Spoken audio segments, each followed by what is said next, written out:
好自己娘就放心。爹，好好照顾自己，爹走了。嗯。姐姐，诵经的时间到了，我该走了。依琳，你别留在衡山了，跟姐姐走吧。不行，师父对我有恩，我不想走。姐姐，你常来看我吧，我会想你的。会的，我会常来看你的。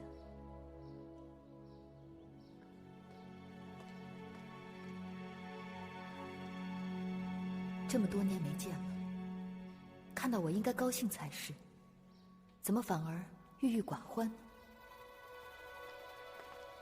小师父，阿弥陀佛，施主有什么事吗？我是夷陵的家人，我们很多年没见了，今日重逢，但不知道为什么，我觉得夷陵他好像不开心，不知道小师父可知道原因？依琳师妹原本就挺腼腆的，可是从衡阳回来之后，她就变得更郁郁寡欢，心不在焉了。从衡阳回来，你是为了令狐冲那小子？据我所知，依琳师妹不开心，好像跟那个田伯光有什么关系？田伯光关他什么事啊？我是说，不知道小师父是否愿意告诉我这事情的来龙去脉？久闻王妃美若天仙，田伯光仰慕已久，今晚特来稻香窃玉，希望能一亲相泽。哼，这个田伯光竟敢对本宫无礼，我要让他来得去不得！来人呐！鲁三在，你把这里里三层外三层都给我围起来，连只苍蝇都不许放进来。是。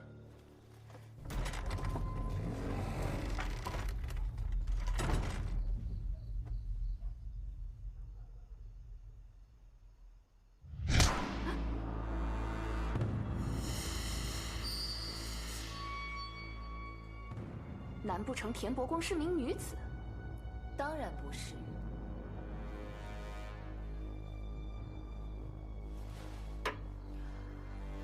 我不过是要告诉你，这个地方我能来，田伯光也能来。你这些酒囊饭袋不过是摆设而已。放肆！来人呐！娘娘，想不想保住你的清白啊？那就听我的，我会让你面子里子都有的。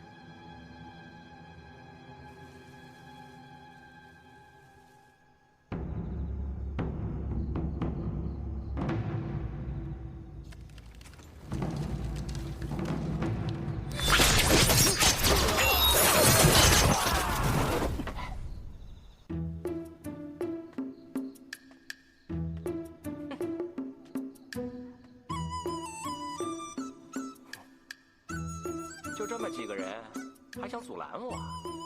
哼！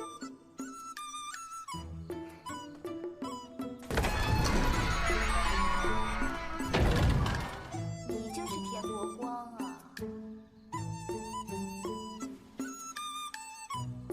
正是在下，特地前来夜会娘娘。我说你这个人呢，真是色胆包天，哪儿都敢去啊！胆子要是不大，怎么能采到花呢？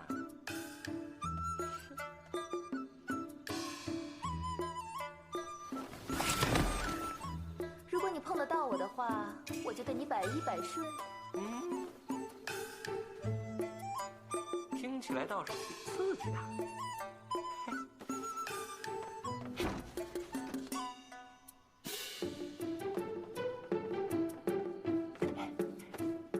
娘娘，被我追上了吗？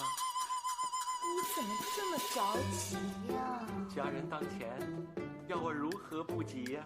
那这样多没情趣啊！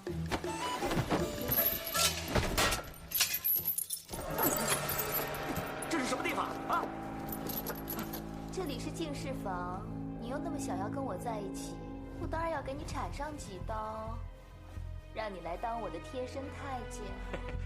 美人，我只是想和你春宵一刻，我可不想做你的太监。那来不及了。你到底是什么人？我问你，衡山派的夷陵小师傅，你可记得吗？我声明啊，我对那小尼姑可是秋毫未犯。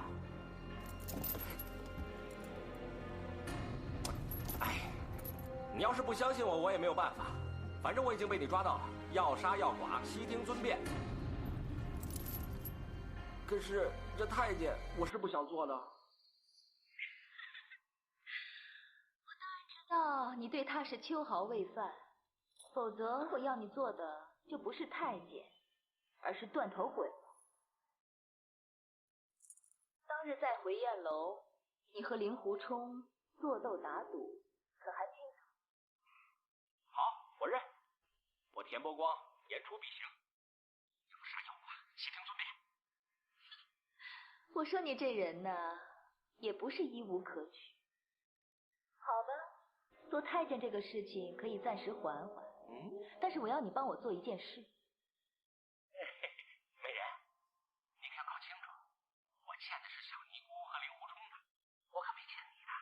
要想让我为你办事，休想。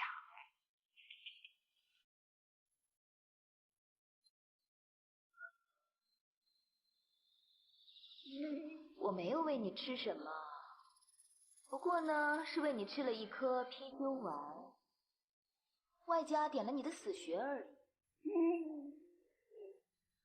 放心吧，我要你做的事情也不是很难。你的夷陵小师傅被那华山派的令狐冲迷得茶不思饭不想的，我要你去把令狐冲带到他面前。这事如果办得好的话，我会给你解药。但如果1个月内你还没有办成，你就会肠穿肚烂而死，明白吗？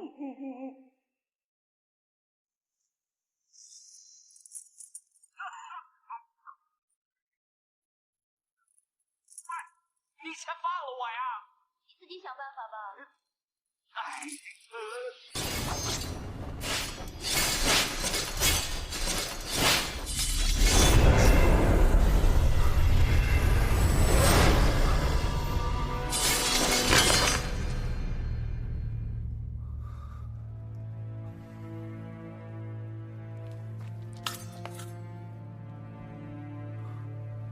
这5岳剑派的明招都博大精深，可是为什么被人家那么简单的一招就破了呢？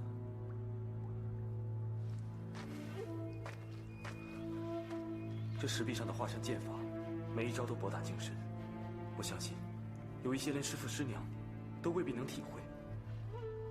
我今日有缘一见，本来应该好好学习的，可是有什么用？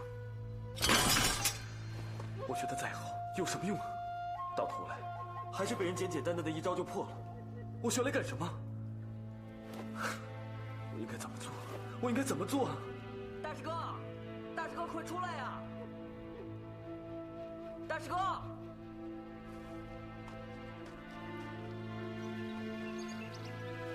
徒儿拜见师父师娘。进来吧。是。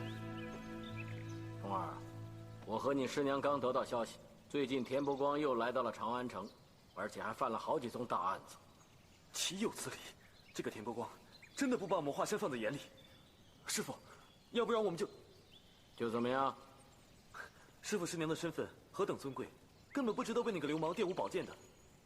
只可惜徒儿学艺不精，不是他的对手，而且有戴罪在身，不能离开思过崖去抓他，否则那个家伙一定不能那么通情不计的。如果你真有信心把他杀死的话，我可以准许你下山，让你戴罪立功。真的？不过，我得先考一考你这几个月的武功进展如何。哦。冲儿，那你就把你所学的武功全都使出来吧。是。大友，师傅，把你的宝剑给你大师兄用用。是师傅。大师哥。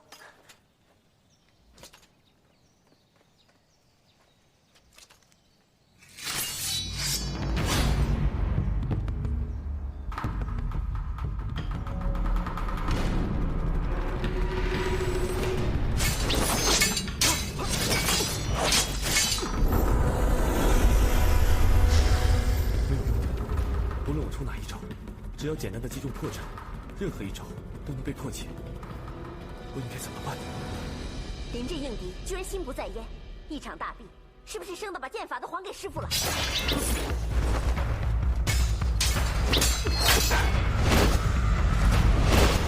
这招也不行，没用的。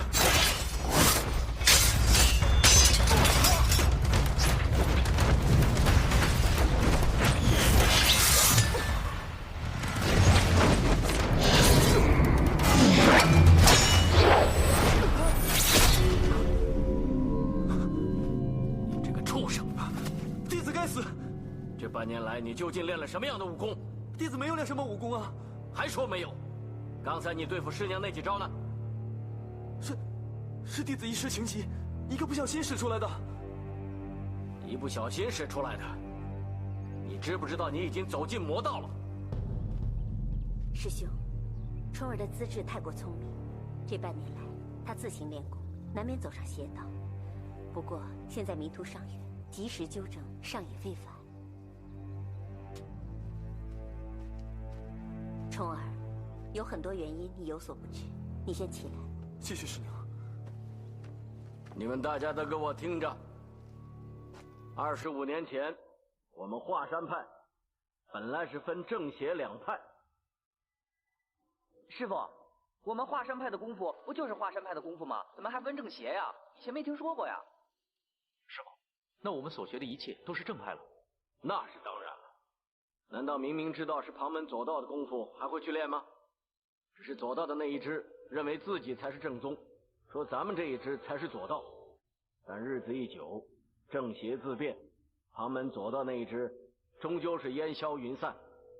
25年来，早已不复存在于这个世上了。其实，所谓的旁门左道，也并非是真的邪魔歪道，那还是本门的功夫，只是练功的着重点不同。你们还记不记得最早练的华山武功是什么？入门之后，先传授运气口诀，由练气开始。不错，华山一派的武功，关键就在于一个气字。气功一成，不论你是动拳脚也罢，用刀剑也好，都无往而不利，这才是本门练功的正途。可是，在本门的前辈当中，就有另一派人物，他们认为本门的武功的要点在剑，只要剑术一成，纵使内功平平，也能够克敌制胜。所以，正邪之间的分歧，主要便在于此。女儿有句话想说，不过你可别生气。你说吧。我想，本门的武功气固然重要，但是剑术也不能忽视啊。倘若只有气功厉害，剑术却不到家的话，那也显示不出本门武功的威风来啊。谁说剑术不要紧了？要点是主从不同，但到底是以气功为主。最好啊，就是气功、剑术两者都为主。然而，单凭你这句话便已进魔道，两者都是主，也就是说，两者都不是主了。当年本门正邪之辩曾经闹得沸沸扬扬，如果这句话你在30年之前说出来，恐怕过不了半天你就得身首异处了。说错一句话就要身首异处，那这也太霸道了吧。当年本门剑宗气宗之争，胜败未决，如果这句话你公然说出来了，气宗固然会杀了你，而剑宗也会杀了你。你说两者并重，不分宣旨，那气宗则会说你抬高了剑宗的身份，而剑宗更会说你是混淆纲目，大逆不道啊。其实，谁对谁错有什么好争论的？拉出来一比试，不就知道了吗？30多年前，咱们气宗是少数啊，练剑宗的师伯师叔占了绝大多数。再说，练剑宗的易于速成，见效极快，大家各练个10年，那肯定是剑宗占上风。但练到20年，也是各擅所长，不分上下。不过，等到20年之后，练气宗的就会慢慢的变得越来越强。再等到30年之后，练剑宗的就再也无法与气宗相之比拟了。你们大家想想，这20年当中，双方争斗之激烈，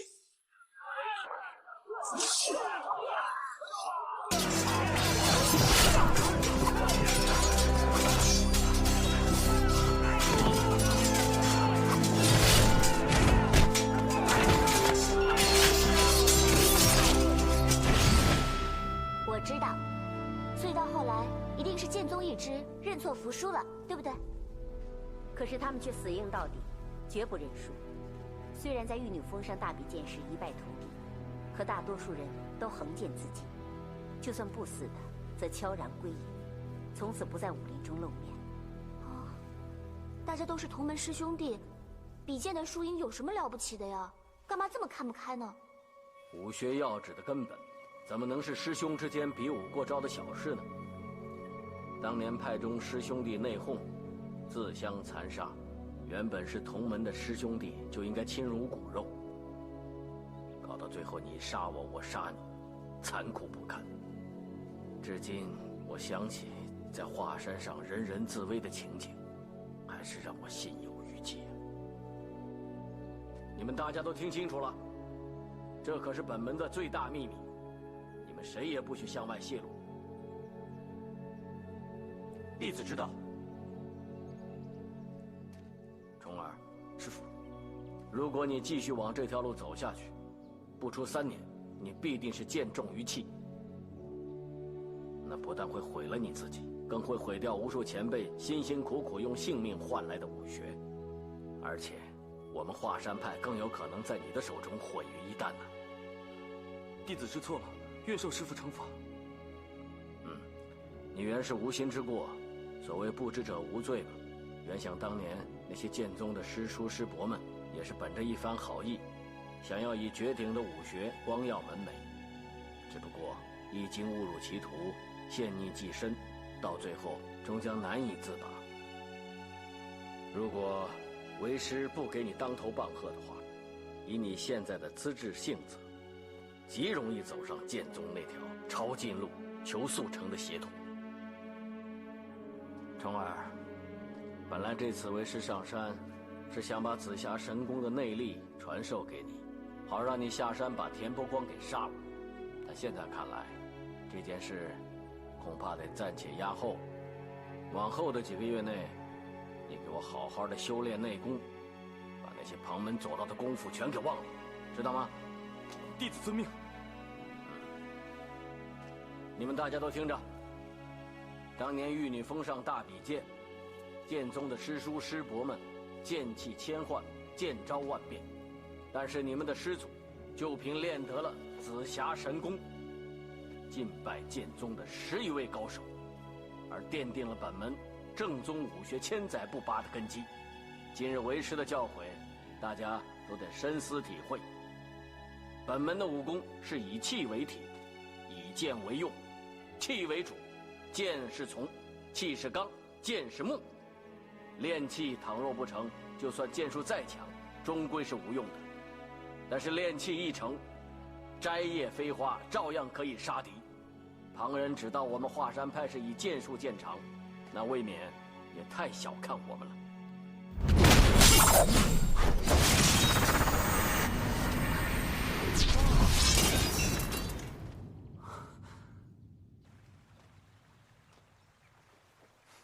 师父说的真对，以气为体，以剑为用。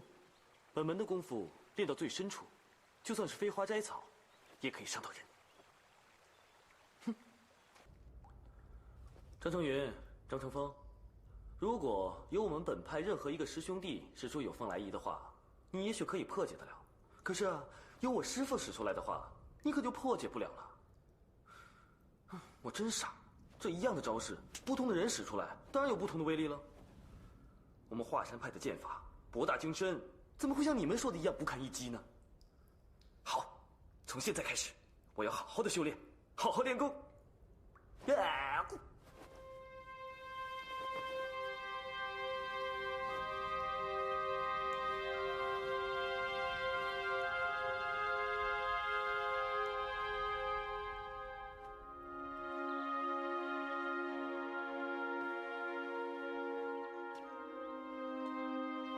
看看，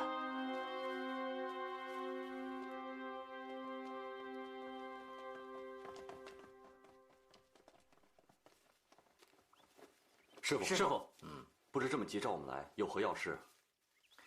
为师收到消息，近日恶贼田伯光在延安府一带四处作案，所以我和你们师父要立刻下山，希望可以诛杀那个恶贼，替武林除一大害。德诺，你要好好的看着华山。弟子敬遵师命。师父跟师娘不在山上的时候，你们得律己修身，勤加练功，知道吗？是师父。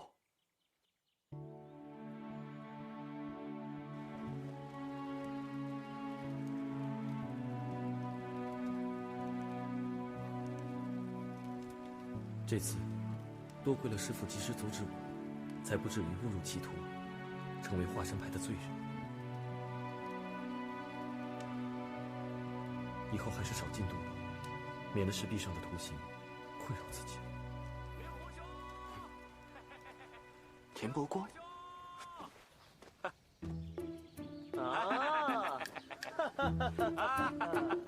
令狐兄，别来无恙啊！是啊，好久不见。托你的鸿福，我还没被逐出师门。令狐冲就是令狐冲，这么久不见，一点没变。看来你师父罚你在思过崖面壁，也改变不了你不羁的性格。我说田兄啊，你消息可真够灵通的。你怎么知道我在这儿？那是关心你嘛。想你在这华山顶上坐牢，这嘴里一定是淡出鸟来了。看看，小弟特从长安城的谪仙楼地窖之中取来2坛子130年的好酒，来和你喝个痛快。130年？田兄，你把这2坛子酒带上我们华山绝顶来，这人情可是大得很。先别说这么多了，我在这里闷得慌，喝酒先。好。哎，啊，怎么样？酒如何？绝世佳酿，世间罕有啊！那开玩笑。天下只此2坛，这份礼才显得贵重嘛。我说田兄啊，先不说你将这2坛佳酿从长安城带到我们华山来啊，是何等辛苦。就算你带2坛清水来，我令狐冲照样领情啊！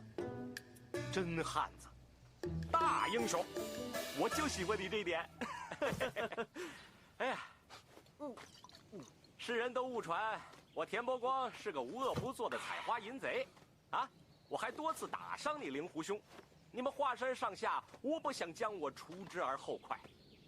可是令狐兄居然可以和我在这儿坦然畅饮，还不怕这酒中有毒。也只有像你这样胸襟的人，才配喝这种天下好酒。田兄，你过奖了。我与你交手2次，我深知你的人品十分的不端。不过你放心，我知道呢，你是不会暗算人的。再说了。你我都知道，你的武功比我高那么多，要杀我一刀便是了，何须那么麻烦？那是，哎，真是知我者非令狐兄也。令狐兄，你可知这2坛子美酒，却不是净从长安挑上华山的。我先带着他们去陕北做了2件案子，又绕到陕东去做了2件案子，我兜了一大圈子，才来到这华山顶上和你畅饮的。明白，原来田兄不断的犯案是要引我师父师娘出去，专门来见我的。哎，你这是调虎离山之计吧？不知田兄千里迢迢的来找我，有何见教啊？令狐兄果然聪明，你不妨猜一猜。我不猜，我们华山派呢，荒郊野岭的，也没什么好招待的啊。不如这样吧，我借花献佛，我们把这2坛酒给干了啊！好，来干，来。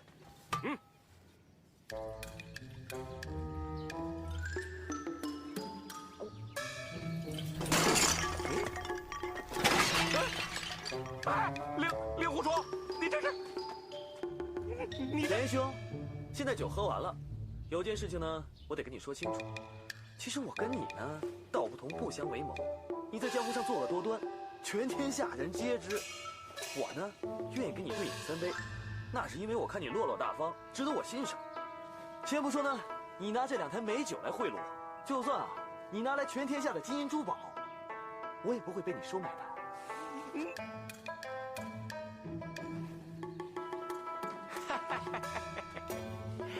哎呀，你们华山派呢，剑术极高，只可惜啊，你年纪还轻，火候不到。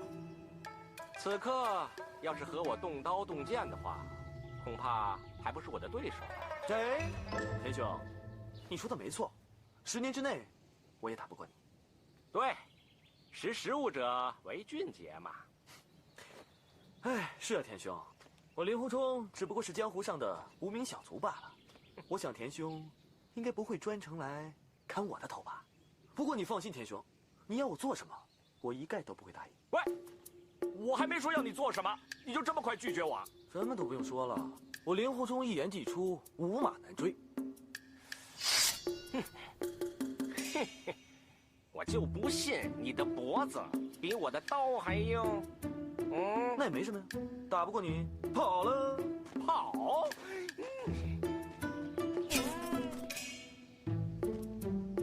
怎么，令狐冲，你是想找你师傅帮忙吗？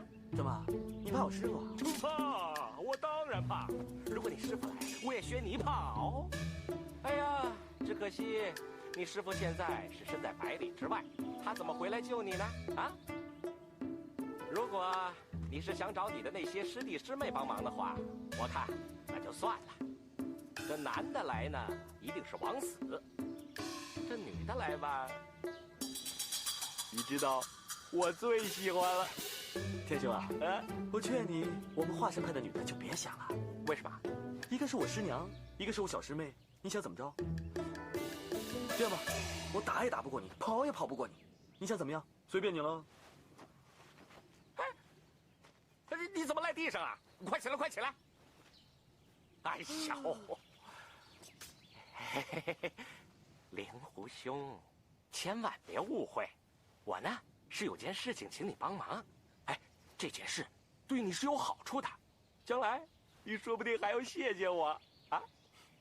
田兄啊，我这个人虽然不怎么地，不过我也不至于跟你同流合污吧？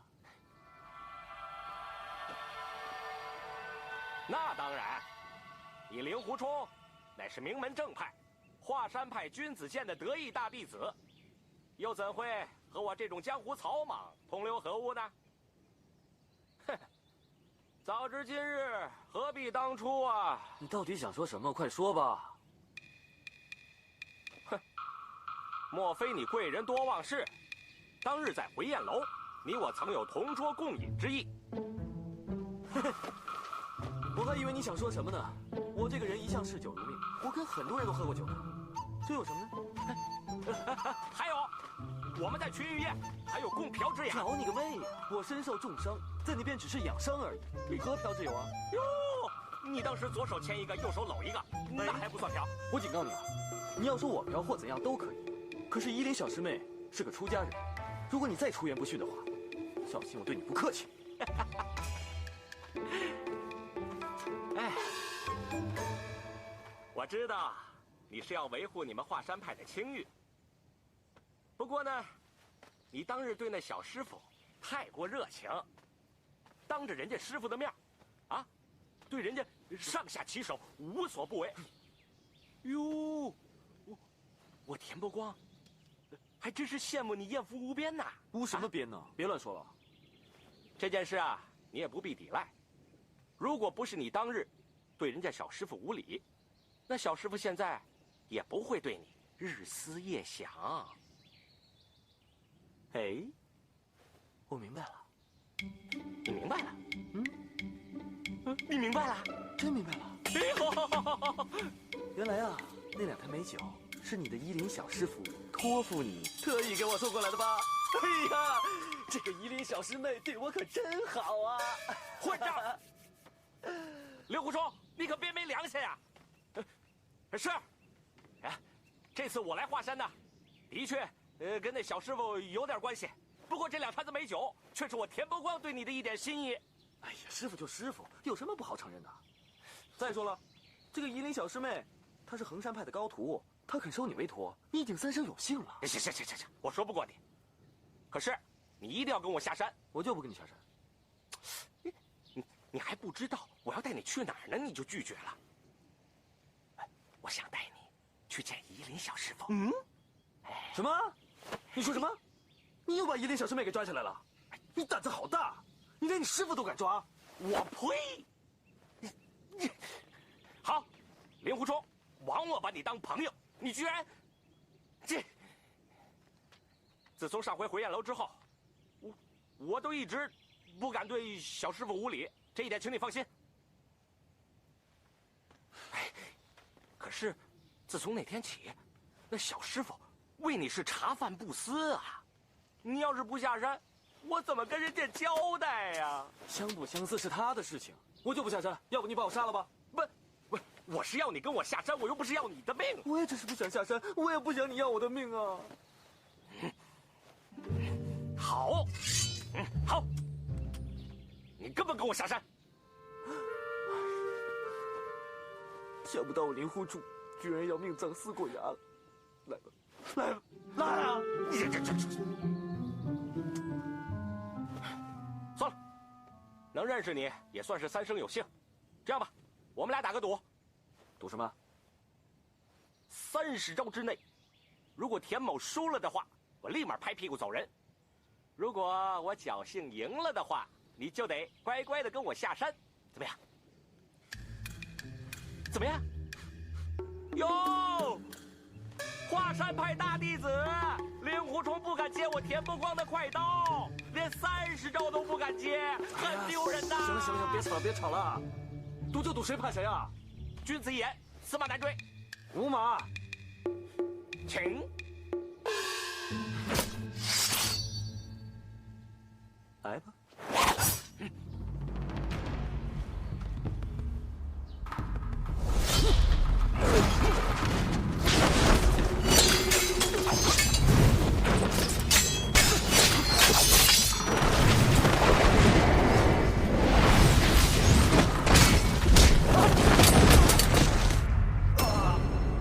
8招，你看你把我手都搞破了，你武功比我好，内力又比我高，你我很正常嘛。令狐兄，请吧。不送了，田兄，请。喂，令狐冲，我敬你是英雄，言出必行，我才跟你打赌的，你怎么耍起赖来了啊？快起来！现在跟我走。田兄啊，你说你赢了我跟你下山，可是我没说我输了我跟你下山呢。怎么样？我没记错吧？我才不管你有没有记错，总之你输了就得跟我下山，走不走？哎呀，田兄，你赢我是因为你力气大啊！你想啊，我才大病初愈，我身体虚啊，我连肾都虚。这样吧，我到山洞里面休息一下，等我休息好了之后呢，再跟你打，怎么样？休息啊？哎呦，好，我再给你一次机会啊！你进山洞好好休息，我让你输得心服口服。好，去休息。这没什么好招待的，你自便了啊。去，休息。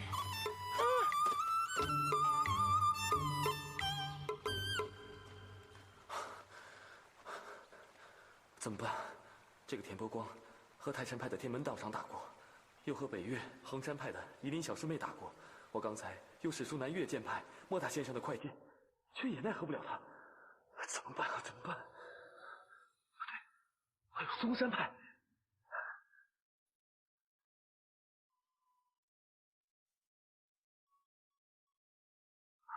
不行，还是不行。这么短的时间内，我就算学会了，也只是一招半式而已，我还是打不赢他。怎么办呢？哎，有了，5岳剑派，我这使招那使招，就算打不赢他，也可以耍得他眼花缭乱的。到时候说不定还真能接他30招呢。好，就这么办。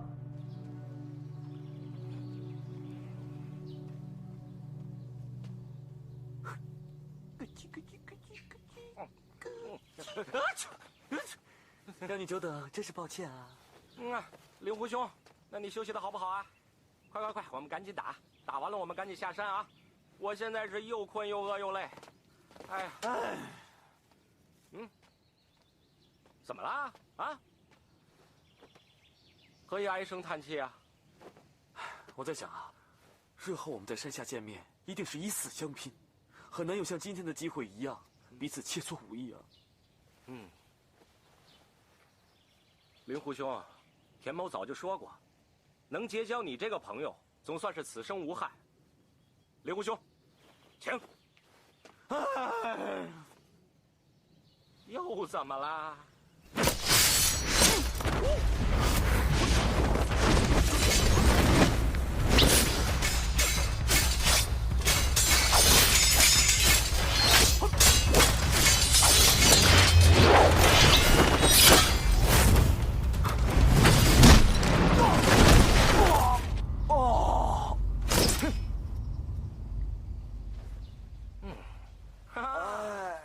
臭小子啊，差点被你给阴了。怎么样，这次服了吧？当然不服啊！说好了比剑的，现在你又用拳脚，这算什么呀？哎，就算拳脚加起来，那也不到30招，你一样是输啊。输就输喽，要不怎么样？你保杀了。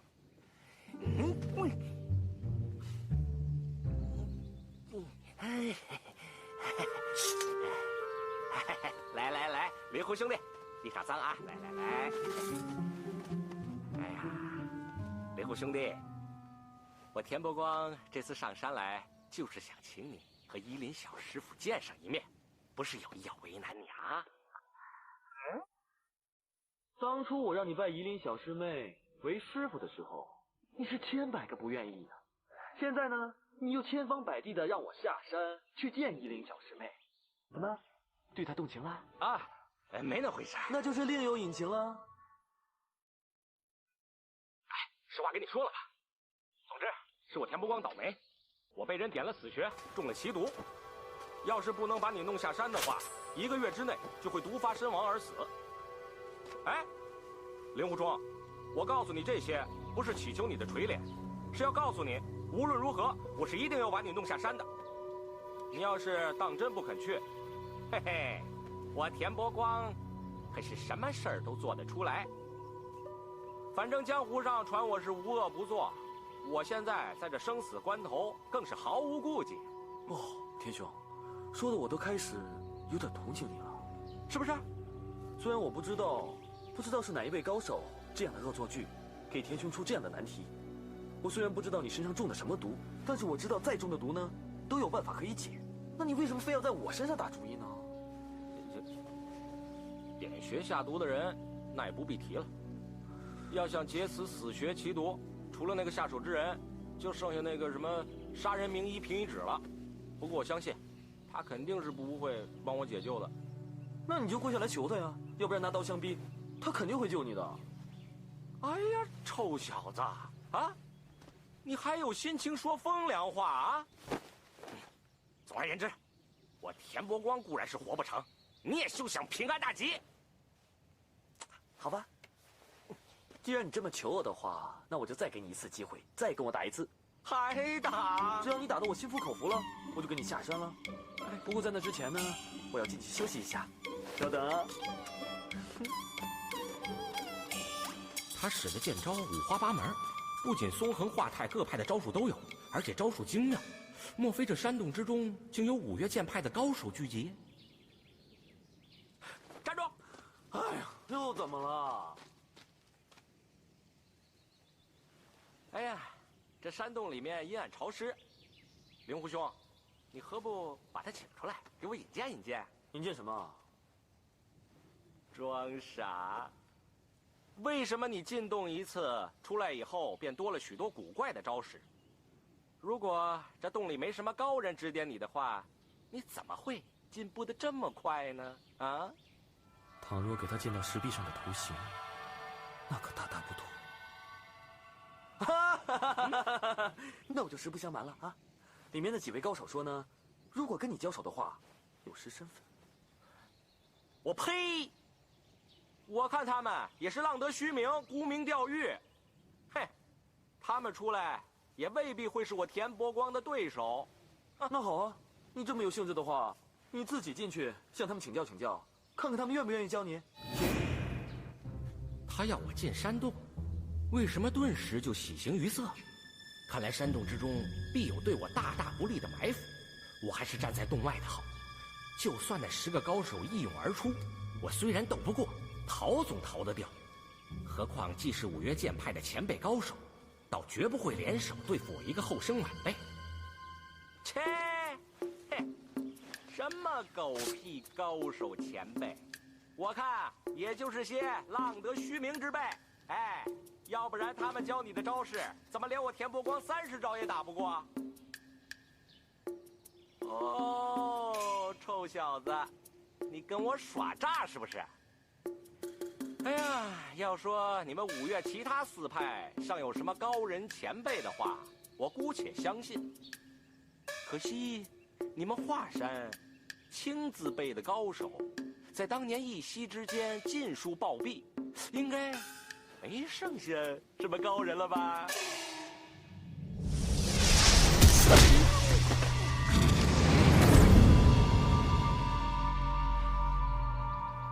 谁说华山派青字辈的人都死光了？我就教他几招，难道还收拾不了你这个小子？哎，令狐兄，这位是？我也正想问呢，这位是？哎呦，我想起来了，据说当年华山瘟疫，有一位风清扬老前辈，当时不在山上，躲过了一场浩劫。莫非您就是风清扬风老前辈？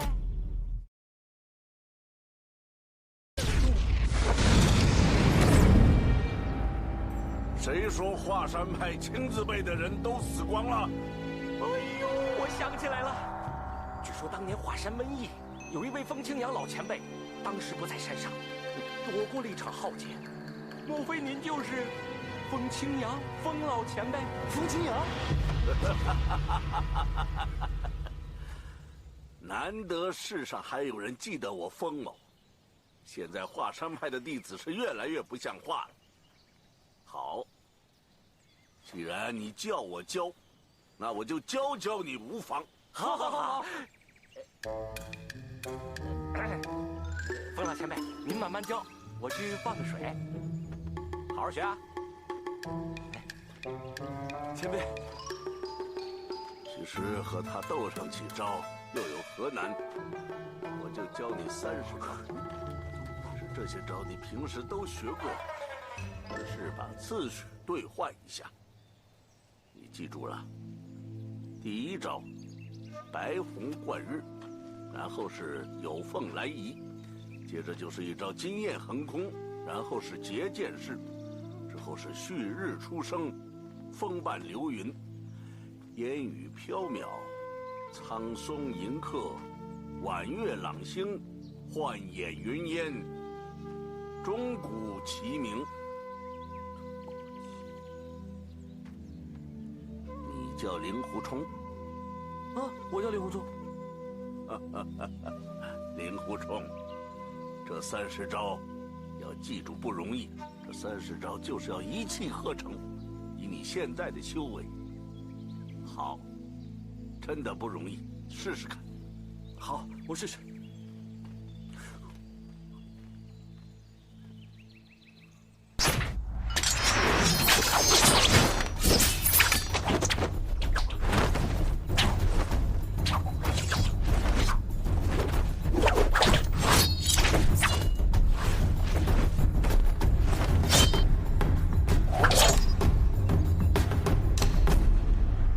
前辈，这白虹贯日和有凤来这2招接不上，格格不入啊！简直是蠢材，蠢材！难怪你是岳不群的弟子。剑术若是拘泥不化，是行不通的。剑术之道是讲究千变万化，随意变通。你刚才那招白虹贯日，剑尖往上，难道你不会顺势往下拖吗？虽然剑术的招式中其实没有这样的，难道你就不会别出心裁，随手配合吗？对呀，前辈，我怎么没想到呢？多谢前辈指点。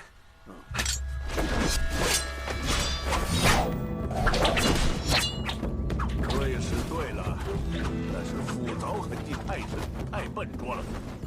跟高手过招当然不行，但是对付这个小子应该可以了。去试试看。是，前辈。哼，田兄，请。请什么请？我们已经打了好几个回合了，胜负已分，不用再打了。那你不打算了？你下山吧，不错。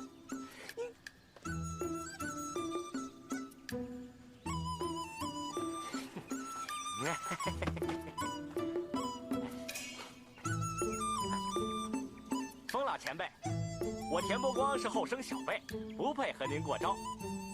您要是想出招的话，未免有失身份。哎，臭小子，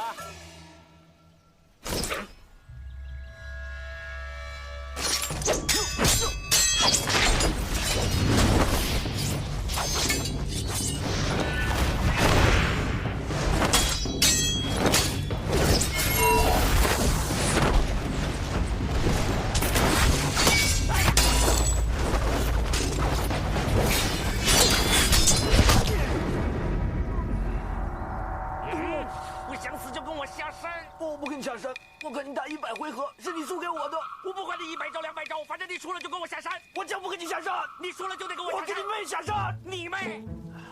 嘿，蠢材，手指就是剑呐！你那招金玉满堂，一定要用剑才行嘛！嘿。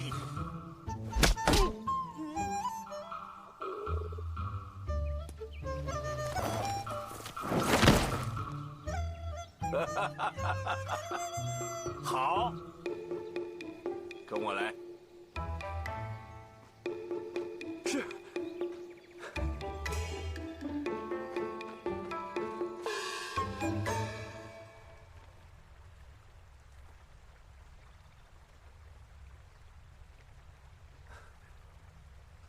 徒孙拜见太师叔，多谢太师叔指点。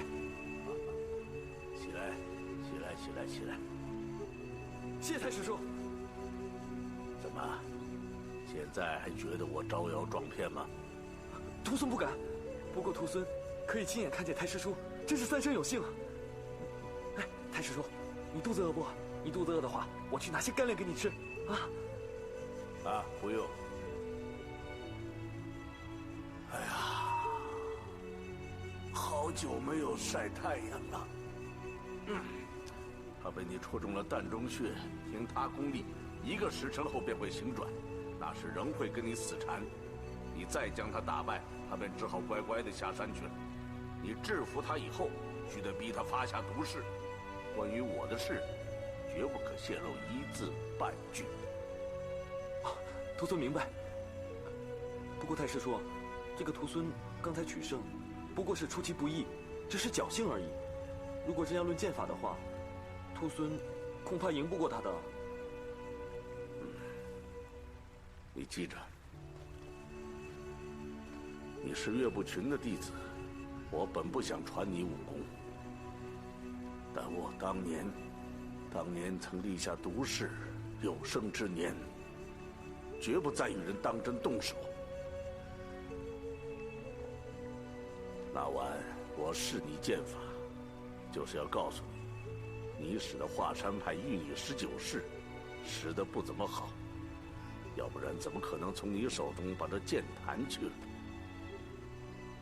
事到如今，我只能借你的手，把田伯光打发，要他立誓保密。你跟我来。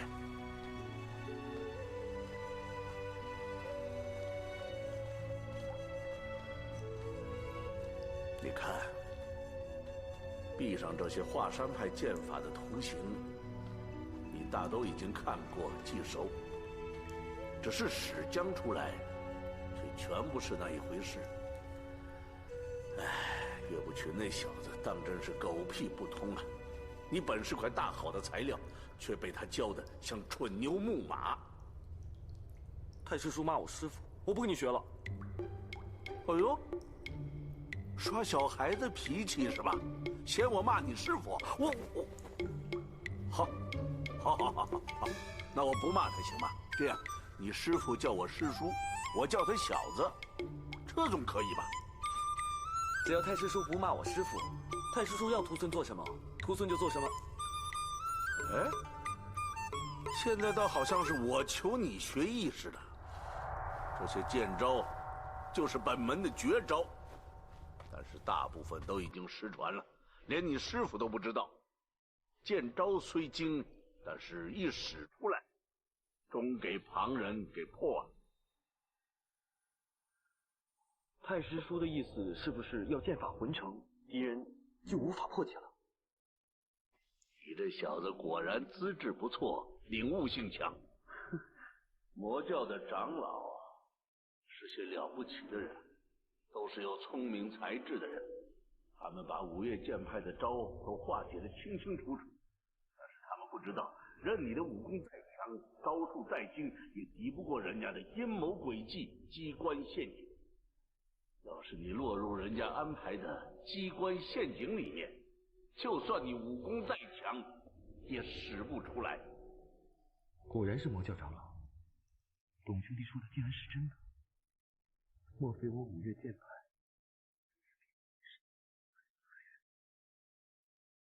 知的都是名声。令狐冲，不用。电波光灭，你再乱想，还有时间学武功吗？以武功而论，佛教长老们也不是已窥上乘武功之门，他们不知道招数是死的，使招那个人是活的，死招可以破，活招要是他们碰到，就会缚手缚脚，任人宰割。千万要记得一个“活”字。学招可以活学，使招也可以活使。无论如何，就算你学了1000万的绝招，碰到了真正的高手，也可以被人一一破去。明白，必须要活学活使。活学活使只是第一步，你要使到出手无招，才能达到高手的境界。刚刚你说各招魂火，敌人无可解破，只是说对了一小半。要做到无可解破，不是魂成，是无招。你是魂成各种招数，招与招之间就会有空隙，敌人就有戏可乘。要是你使的是无招，敌人又如何能破呢？根本无招，如何可破？你来破我这一招。这不算是招式，所以无法可破。所以说啊，切肉要有肉切，砍柴要有柴砍。敌人要破你的剑招，你需要有剑招给他破才成。就比如说有一个没有学过武功之人，拿了剑乱挥乱砍，你剑文再博也猜不到他下一剑要刺向哪里。就是剑术至精之人也破不了他的招式。只是不曾学过武功之人，虽无招式，却会给人轻而易举地打倒。真正上乘的剑术，乃是你一眼就能看出他招式中的破绽，然后你再出手无招。他没法破你的招，而你却破了他的招，那便胜了。要是敌人没有招式呢？那他也是1等1的高手了。你们2个对打，有时候他高，有时候你高，那说不定。这世上很难遇到这种人，我这一辈子只遇上3个。哪3个？你怎么那么多管闲事？你好好的学剑吧。哎呀，妙计妙，徒孙知错了。哎，你没有错，你没有错。其实你很对我的胃口，可是现在时候不多。你赶紧把华山派这34招贯通起来，一气呵成，然后把招数全部忘了，一招都不能放在心上，再用没有招数的华山剑法跟田伯光对打。是，太师叔。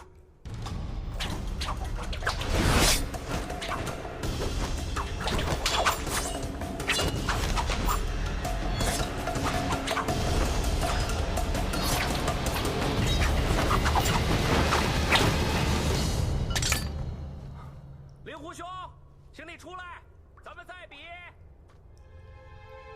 太师叔啊，你看我刚才使的乱削乱砍剑法，能挡得住他的快刀吗？挡不住。挡不住，那怎么办啊？要挡不住，那就不挡了嘛。挡不住就不要挡了。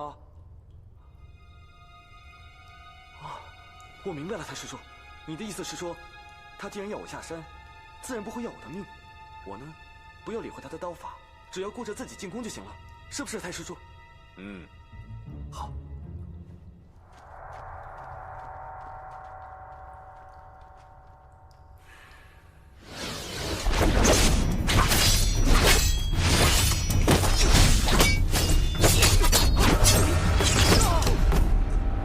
你当真以为我不敢砍死你？天兄，你看我手受伤了，都流血了，那又怎么样？我得休息1个晚上。这样吧，等我休息好了，明天陪你慢慢玩。小醉家，哎呦！太师叔，这个家伙改变主意了，来真的了。我现在该怎么办？还好，你拖延他1天半晚。我看你今天晚上不能睡了。我们就用这一个晚上，我教你3招剑法。看样子你很聪明，但是不知道你是真聪明还是假聪明。若你是真聪明，勉强可以一个晚上学3招；若是你假聪明，领悟力差，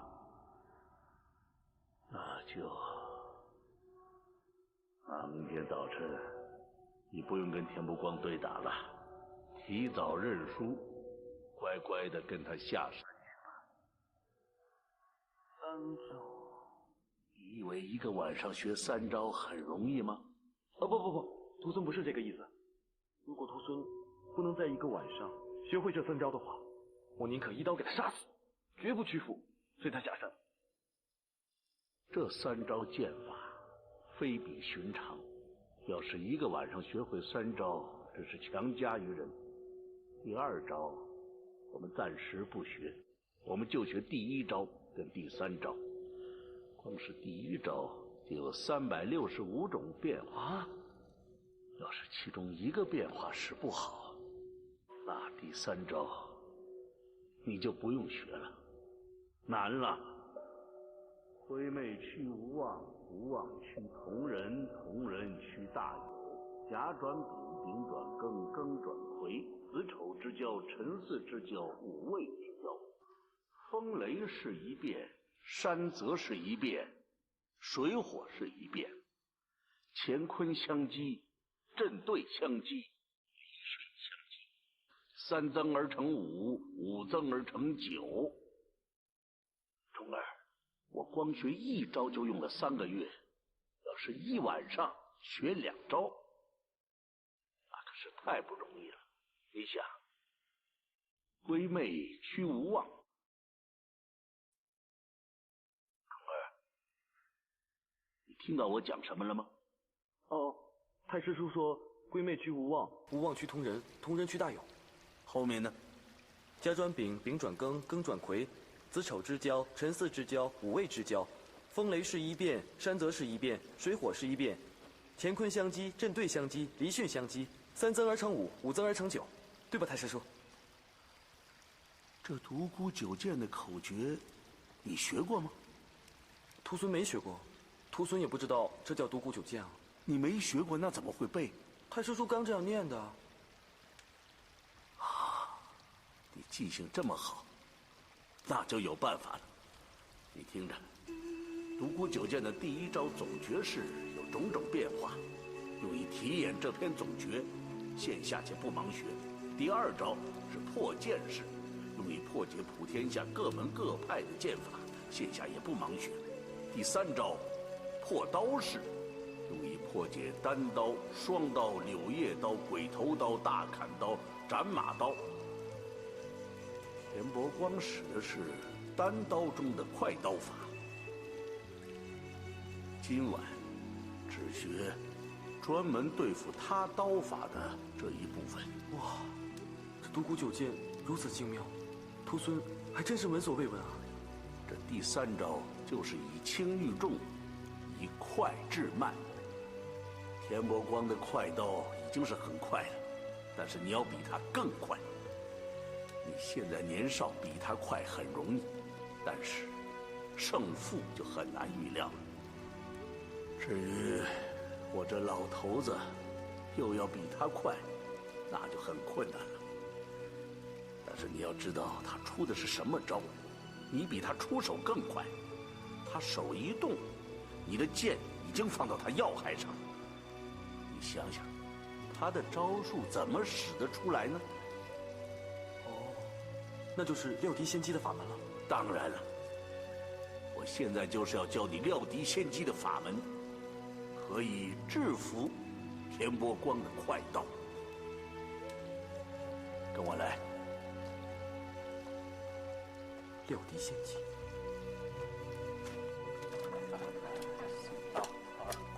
来，老板结账。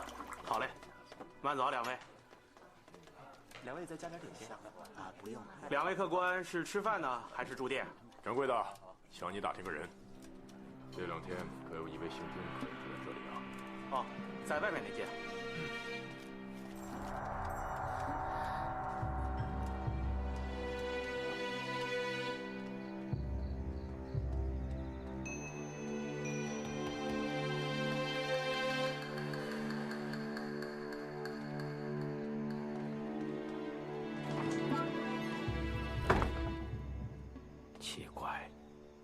凭程不由这2个剑宗余孽，在江湖上销声匿迹了10几年，怎么会在这个时候在华山脚下出现呢？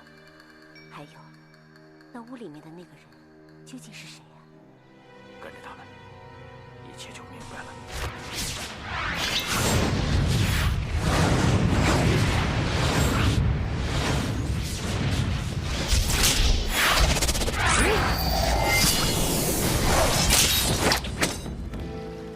怎么样，太师叔？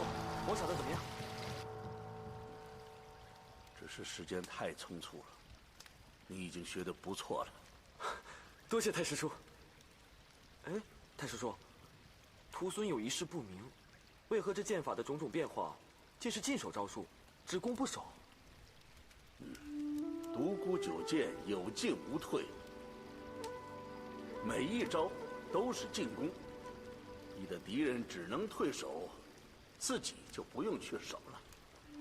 创这套剑法的老前辈叫做独孤求败，你想想，他的名字叫求败，穷一生，求一败而不得。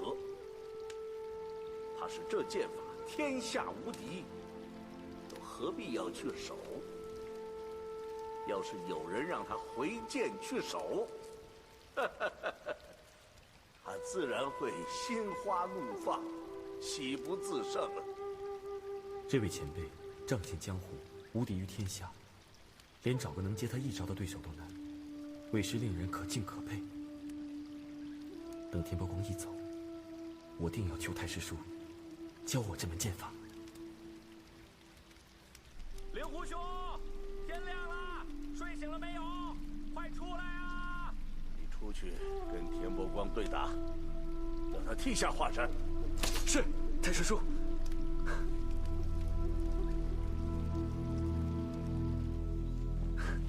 天兄啊，我想了一个晚上，我决定了。别说了，什么都别说了。我田伯光已经够能耍赖的了，没想到你比我还能耍赖。你想打是不是？走，我陪你打个够。好，天兄，你别哭了，你再哭我也跟着哭了。我陪你打，我陪你打好吗？好，别哭了啊！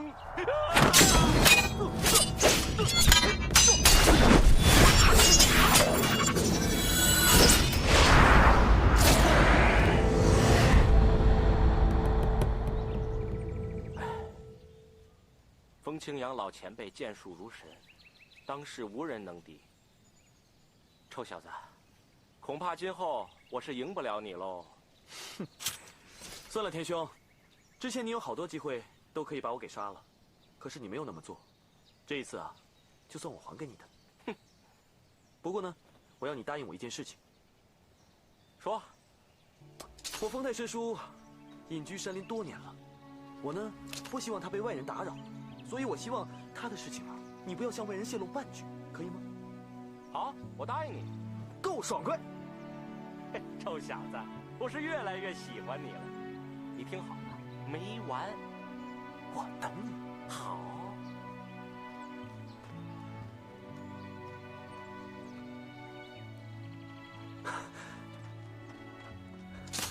太师叔救我一命，又传我上乘剑术，大恩大德，永生难忘。起来，起来，起来！谢太师叔。你离上乘剑法还差得远。太师叔，徒孙斗胆，想请太师叔把独孤九剑所有招数全部都传给我。你要学独孤九剑，将来不后悔？怎么会后悔呢？赶集还来不及呢。好，那我就传你。独孤九剑要是不传你，几年以后这套上乘剑法将会失传。田伯光不会就此罢休，他一定会重来，即使重来，也会在半个月10天以后。到时候，你于武功胜过他，诡计阴谋也胜过他，那你就不用怕他了。我们时间还很充裕，我们从头学起，扎好根基。好，多谢太师叔指点。独孤九剑，第一总诀式，第二破剑，第三破刀，第四破剑。破剑。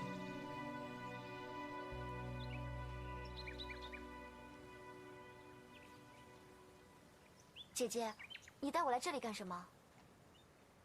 带你来见你最想见的人啊。什么人啊？令狐冲。令狐大哥。我知道，自从在衡阳我们救过他之后，你心中便想着他，念着他，茶不思饭不想的。今天我来，也算是了你一桩心愿。我已经叫田伯光上华山去把他给我抓下来。等他一到，你怎么不早告诉我？依林，你去哪儿？回衡山。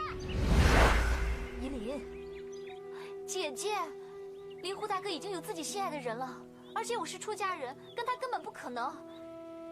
如果以后你还要这样子的话，我就真的不见你了。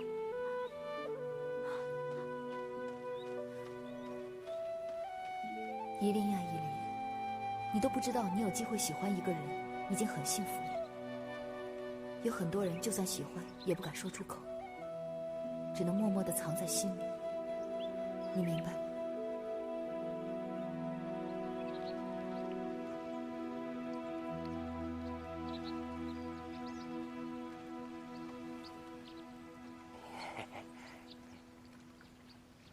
人呢？在下无能，没能把他请下来。那你是不想活了呀？哎，看你这话说的，我当然想活，可我有什么办法啊？我在死鬼崖上求了他好几天，他打死都不下来啊！我这文请不来，武请不动的，我能怎么办？我看你呀，还是把解药给我，立即告病吧。思过崖，我是要你来给我送一些肥鸡，还有美酒，明白吗？成，到时候你被罚了，我一定会去看你。不过，我是要吃完了肥鸡，喝完了美酒再去啊。哦，那我要好好珍惜这壶酒了，否则我到时候没得喝了。看来我得自己带着肥鸡美酒去看他了。去吧。解药，解药还没给我呢。你，哎呦！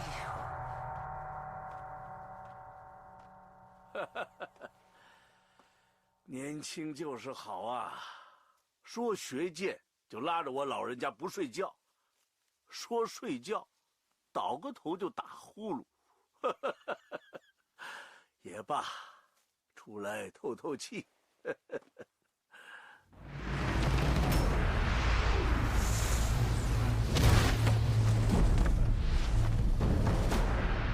好俊的轻功，看来不是透透气，还要溜个圈儿。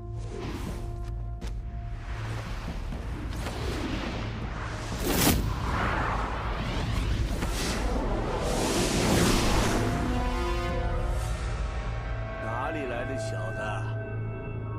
轻功不错。你的武功也不错啊，那我这个小子，就跟你这个老小子比划起来。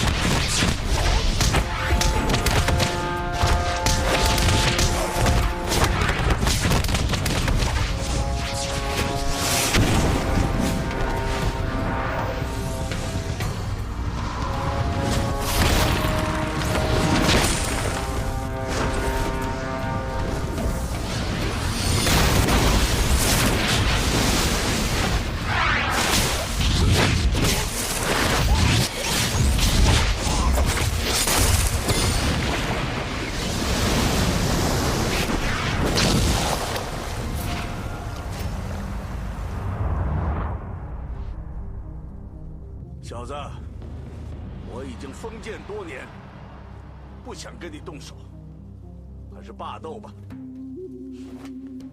那怎么行？你武功极高，对我来说是个威胁。但是越有威胁的东西，我向来会越有好奇心。年纪不大，心不小，知不知道有些东西碰不得？哼，你年纪很大，但好奇心也不比我小，内功却很精湛，而且剑法之高，世所罕见。好，我被一个年轻人赞美还是头一回。你身法如此高，吃我一剑如何？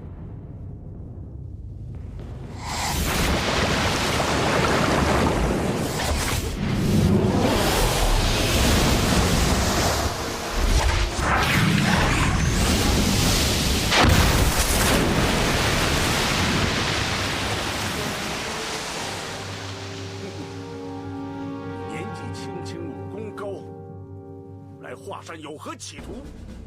不会是跟老夫打架吧？哼！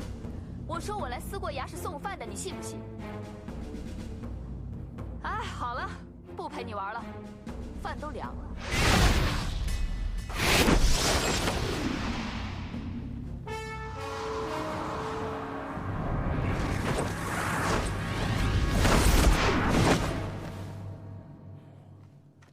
身法极其诡异，你究竟是什么来历？早跟你说了，我是来送饭的。令狐冲，你给我出来！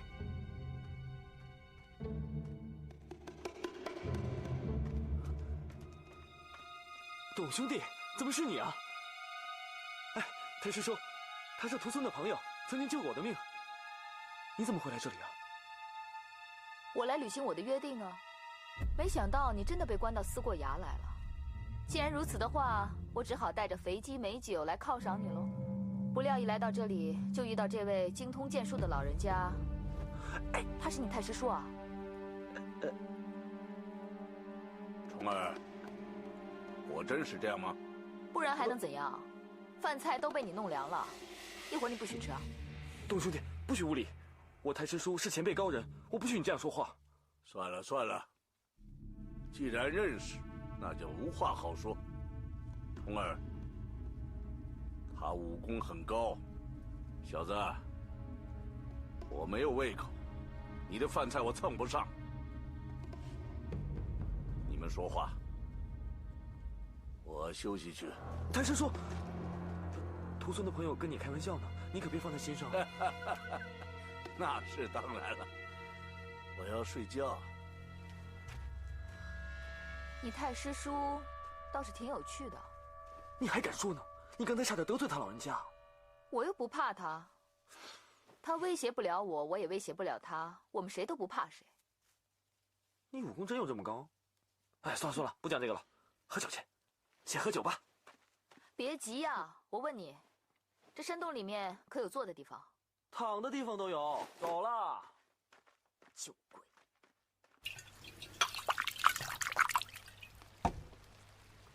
来，董兄，干一碗。来。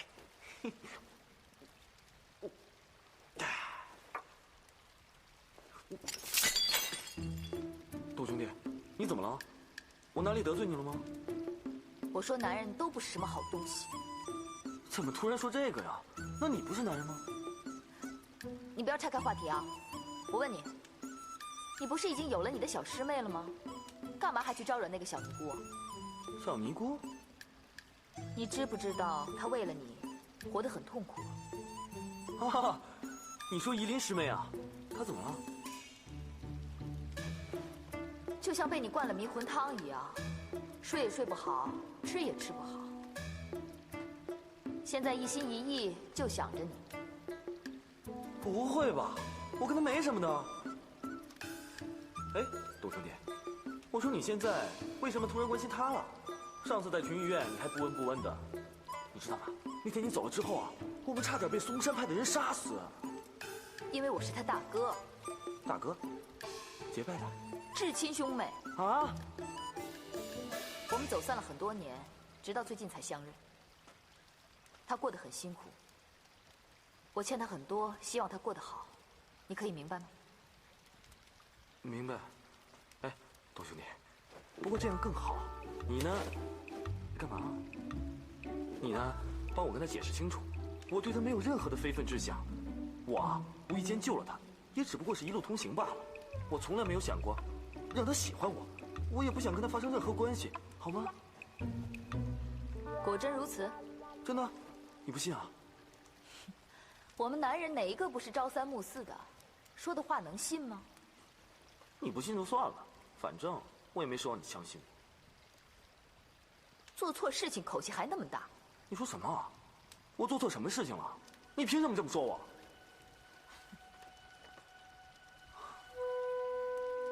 我喜欢我的小师妹，可是她现在有了林师弟，我能怎么办？我只能默默的承受。好了，你现在跟我说这个夷陵师妹她喜欢我，她喜欢我又怎么样？她喜欢我，我就要喜欢她吗？为什么我自己的事情就要默默承受，别人的事情都要别人帮她？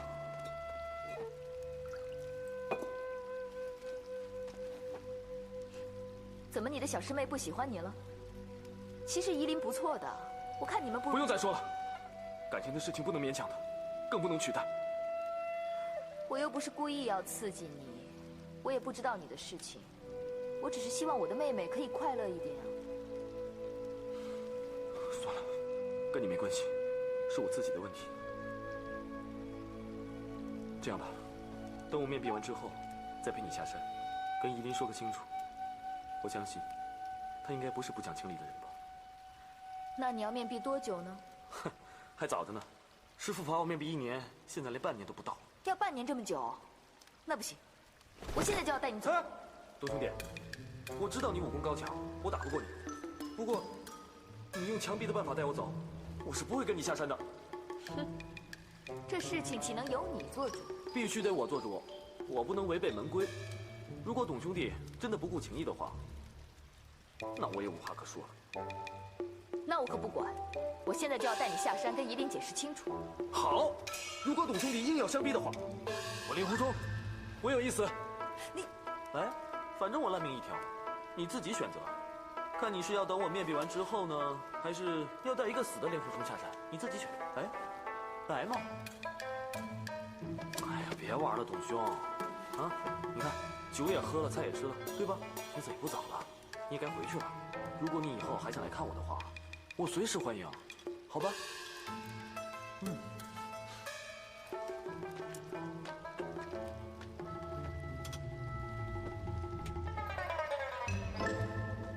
啊，东兄弟啊，你躺我床上做什么？那我不逼你了，你一日不下山，我就在这睡一日。东兄弟，你令狐冲一日不肯，董伯方为一睡。我给你选择吧，看你是要允许我睡在这儿呢，还是受不了自己下山。顺便说一句，这床太小了，你睡地板吧。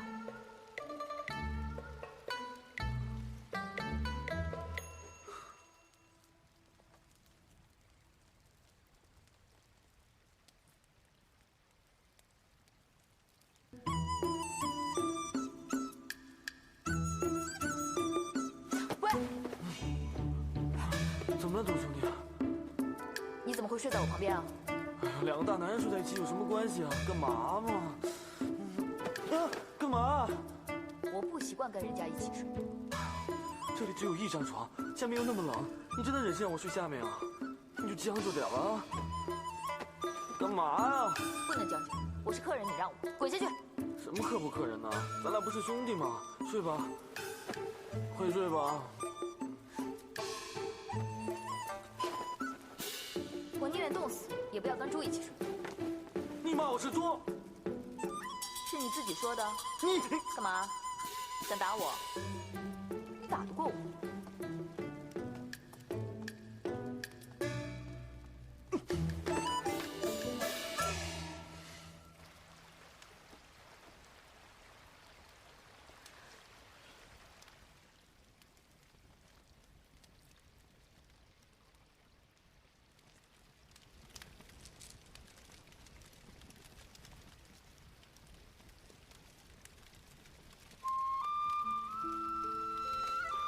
喂，吃点东西吧。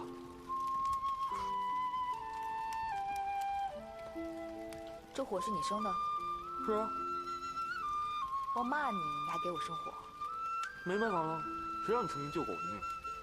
我令狐冲这个人啊，一向是恩怨分明的，我怎么忍心让我的恩人冻死呢？好了，我练剑去了，你自便吧。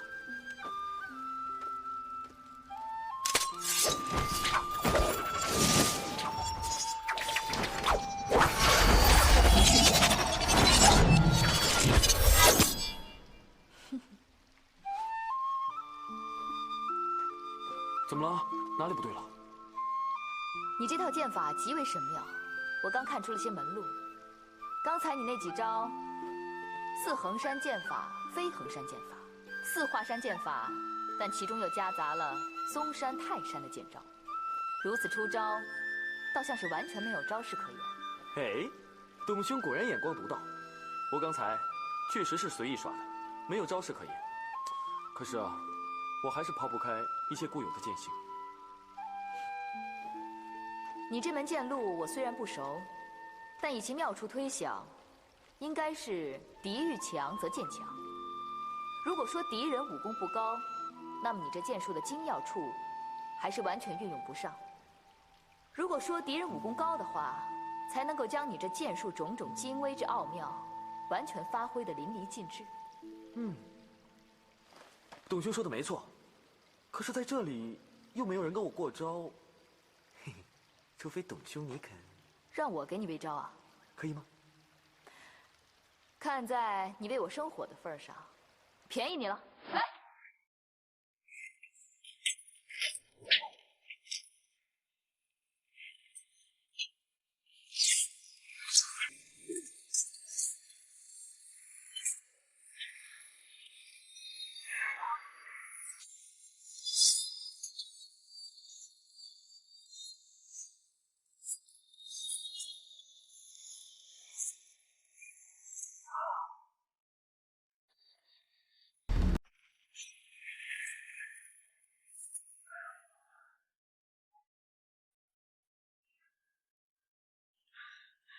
好久没有打得这么开心了。其实你这剑术本身极为厉害，若你勤加领悟的话，当能跻身第一流的高手。多谢你的夸奖了，董兄弟。不过什么？不过，就算到那个时候，你依然不是我的对手。你这剑法是你太师叔教的吧？什么表情啊？有什么好瞒的？我跟那老家伙斗了200余招，你这剑招的意思大不相同，不是他教的，那就是鬼来。董兄弟，我真想不到你的武功竟然如此高强。哎，不说了。啊，好热啊，流了一身汗，又没有带衣服，怎么办才好啊？你热，我也好热，走吧。去哪里啊？跟我来就知道了，走。怎么样？哇，没想到这里还有这么漂亮的地方。当然了，我要在这里闭关1年呢，不洗澡的话真受不了。你胡说！闭关本来就不用洗澡的。不是要洗澡的吗？走吧。不用了。啊，我不是很热。怎么不热呀？你刚刚说你热的，你看你满头大汗。走了，洗澡了。不用了，不用了，真的不用了，真的不用了，你自己洗吧。一个大男人干嘛别别扭扭的？一块洗又不会怎样。走了，很舒服的。不用，相信我。不用，舒服啊。哎呀，怎么样？舒服吗？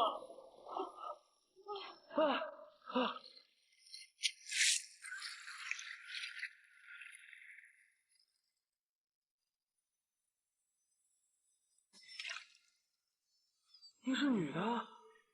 这都还看？你怎么不早告诉我？大师哥！糟了，我师弟给我来送吃的了。大师哥！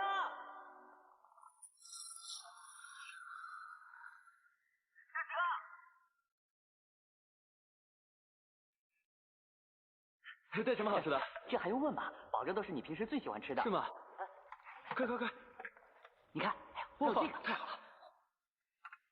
这个，谢谢，放那儿。米饭，好，你快吃。哎，奇怪，这洞里怎么还下雨啊？哎，大哥，你干嘛呀？下雨了！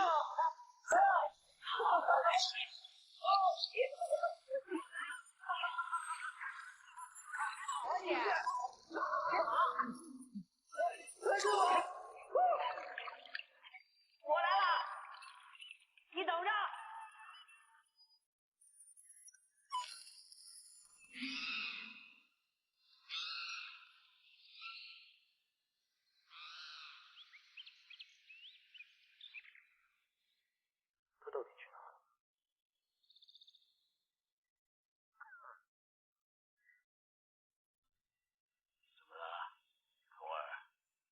不练剑呢？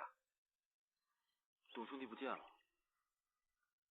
他本来就不该在这里，现在回去了，你又何必担忧呢？不知道，也许是我多虑了吧。太师叔，要是他被师父发现了怎么办？我们华山派门规这么严，他被发现了是要被砍手砍脚的。你为他担心了？怎么会呢？我跟他只是萍水相逢而已。算了，不想那么多了。太师叔，指点我练剑吧。无心练剑，等于没练。太师叔，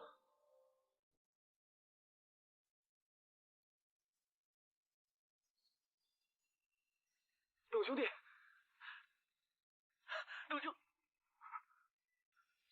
董姑娘，你去哪里了？把我给吓死了。是你被罚面壁，又不是我被罚面壁，我当然可以自由走动了。我问你，你是不是喜欢我了？我告诉你啊，你是不可以喜欢我的，要不然夷陵会难过的。我才不会喜欢你呢！我发誓，我再也不要喜欢一个人了，因为喜欢一个人很痛苦，有种连命都不要的感觉。好，那我们约定好，以后我们只做好朋友，永远都不要爱上对方，行吗？好啊，当然好了。哎，可是你到底叫什么名字啊？你真叫董方伯吗？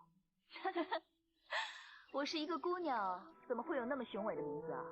那你叫什么？东方白。董方伯只是一个化名。东方白，好特别的名字。行了，你师弟把你当猪啊？我说他每天都给你送些什么食物啊？那，看我给你带来什么？哇，好香的鸡啊！可是这么香的鸡不配酒，好像有点可惜哦。知道你爱酒啊。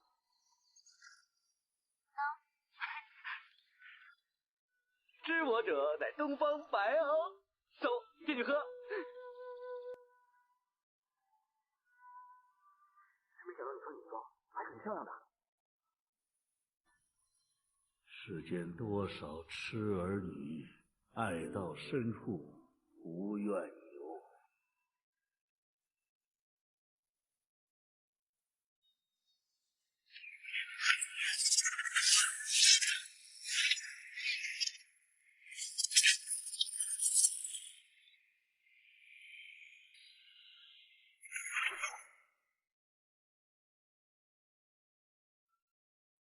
你的聪明和悟性，他日成就必定无可限量。不过此刻你虽学得了剑法，但毕竟还敌不了当世高手。好在你已经得到了门径，想要多胜少败，苦练20年，便可和天下英雄一较长短了。多谢太师叔成全。倘若这20年之内，徒孙可以通解独孤老前辈的独孤九剑的话，那就大喜所望了。起来吧。谢谢太师叔。独孤九剑的口诀都背熟了吗？都背熟了。现在背熟了，但怕以后会忘了。今天起，朝夕背诵。徒孙明白。好了好了，以后要用心练。太师叔要走了。太师叔，我本来住在后山，住了几10年。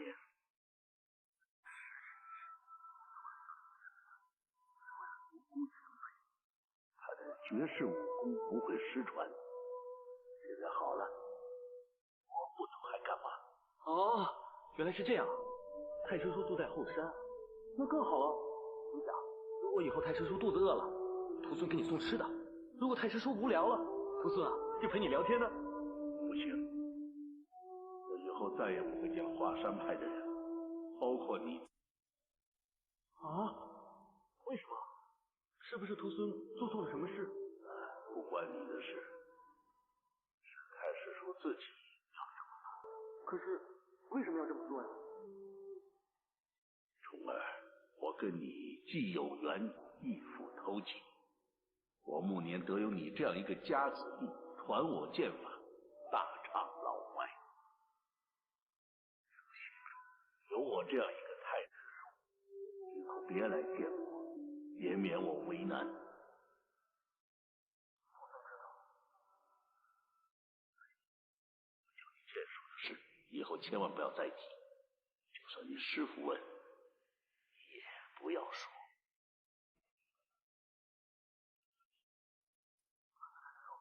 那位东方姑娘，她也知道了这件事情。她身世不明，高强，什么门派很难看得出来，但是她的身形有魔教的地方。你要小心。是魔教的地方啊，我也是猜测，蓉儿。凡事不要太陷入，太师叔以前也是太陷入了。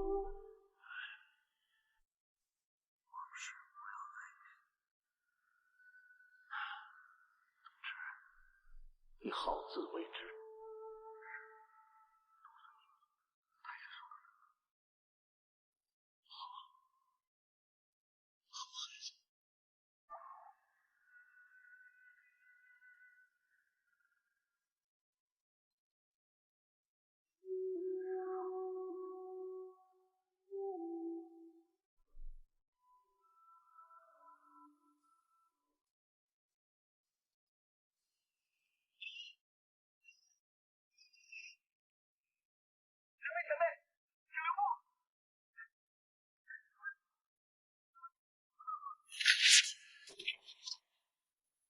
师弟，你怎么样？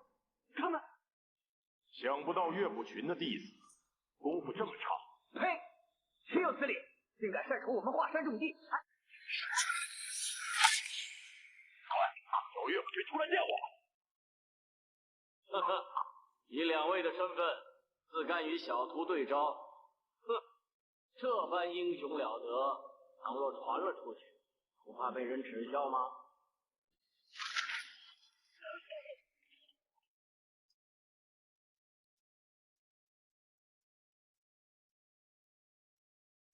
两位隐退江湖已经10几年了，早已跟我华山派毫无瓜葛。不知今日上这华山又为何而来啊？笑话！难道华山是你岳师兄买下来的？我剑宗的后人就不能来了？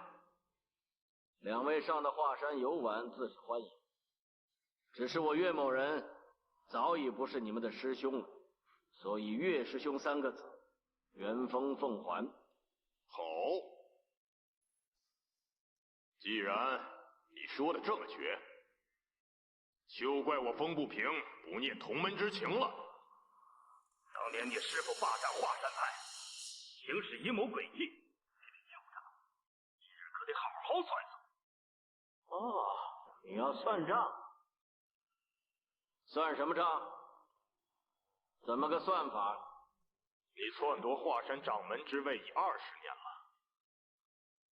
也应该让位了吧？原来2位到华山就是想夺我这个掌门人的位子。只是你们剑宗早已堕入魔道，如果华山派由你们剑宗的后人来掌管，那一定会贻害弟子，流毒无穷。一派胡言！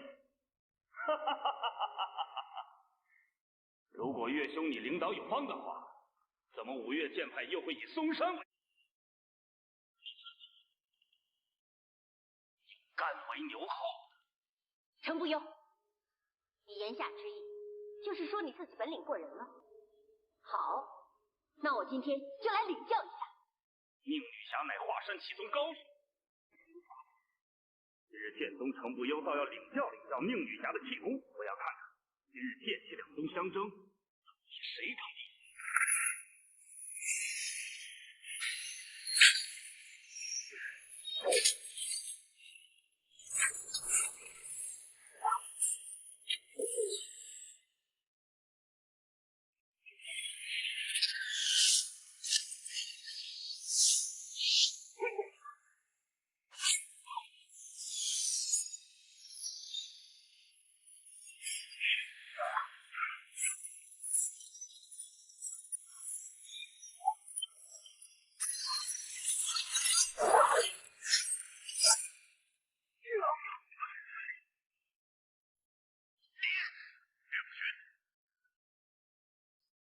你的这手紫霞神功帅得很呐，可单凭这手气功未必做得了华山门户。五岳剑派之一，自然是以练剑为主，一味的练气，那是步入魔道。你眼下执掌华山一派，这般走上歪路，那才是真正的误人子弟，流毒无穷。风不平，岳掌门，原来是丁师兄啊！丁师兄，你来的正好。这两位华山系徒居然敢上山挑衅，让师兄让出掌门之位，你说好不好笑？丁某就是为此事而来的。那好，就请丁师兄主持公道吧。左盟主有令，华山掌门人一职由剑宗后人风不平接掌。岳掌门退位让贤。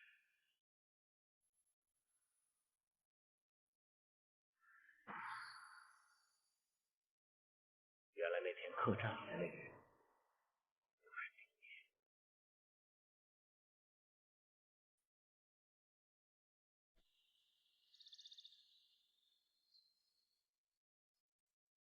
大师哥，大师哥，大事不妙，大事不妙了！什么事啊？师傅师娘回来了。师傅师娘回来那不很好吗？干嘛大惊小怪的？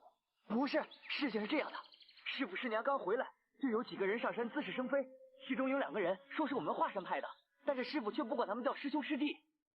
越听越糊涂。总而言之，言而总之，麻烦大了。师娘已经和他们动上手了，这还了得！大师哥，我们赶快去帮忙吧，要不然恐怕事情要糟了。走。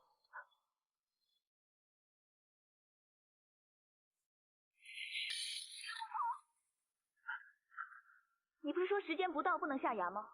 怎么跑下来了？怎么说话不算话？事关紧急，师娘师父有难，先不跟你说了。难道华山派出事了？这倒好。我和你一块去吧。为什么？你这一去，若是跑了，我上哪儿去逮你啊？哪儿来的啰嗦女子？我们有急事，你快让开！你给他学干什么？快给他解开！解开他也行啊，你得让我跟你一块儿去。好，我答应你。不过我要是连累你了，你可别怪我。还有事情可以连累得到我？师哥，咱们快走吧！走啊！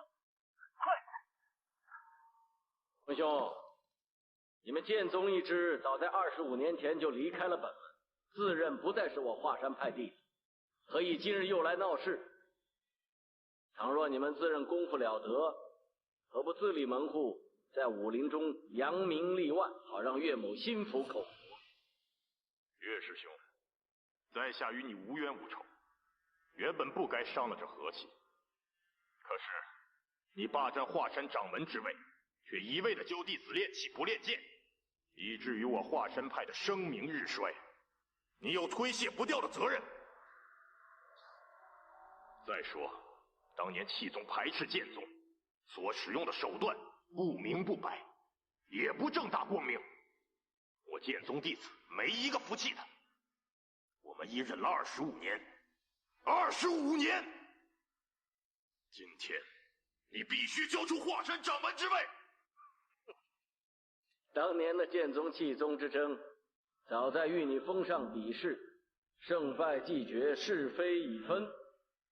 当日比剑，胜败如何，又有谁曾看见？我们2个都是剑宗弟，我们就没看见。总而言之，你这掌门之位来得不清不楚。否则，左盟主身为5岳剑派之首，他怎么会颁下令旗要你让位？左盟主向来见识极明，依情依理，是绝不会让我华山派突然更易掌门的。难道是令旗是假的？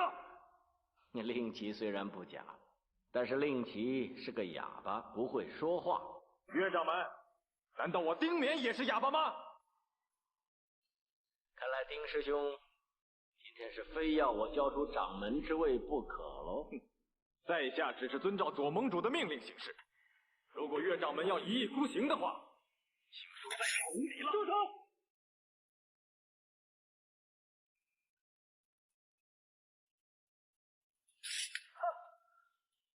我师父何等尊贵身份，怎么可以和凡夫俗子交手呢？我以为是谁呢？原来是在衡山群玉院嫖妓素娼的华山大弟子啊！哎，你怎么知道我嫖妓素娼？你也去嫖了？你，我们华山派呢，在江湖上可是赫赫有名的，绝对不允许一些酒囊饭袋的华山弃徒。不好意思啊，一不小心呢，就说到了。岂有此理！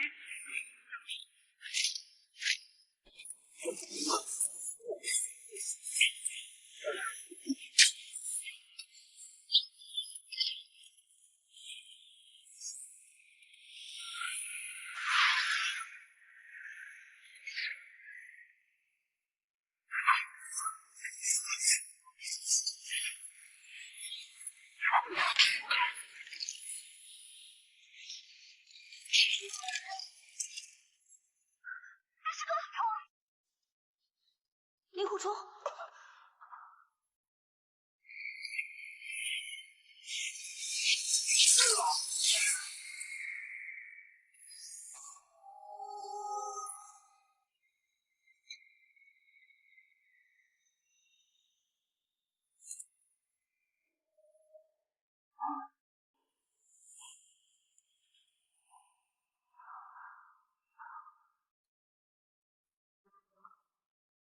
令狐冲，你没事吧？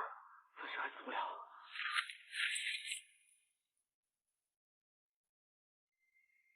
岳不群，你竟敢勾结这妖女打死我师弟！这件事我一定会告诉左盟主的。我们走。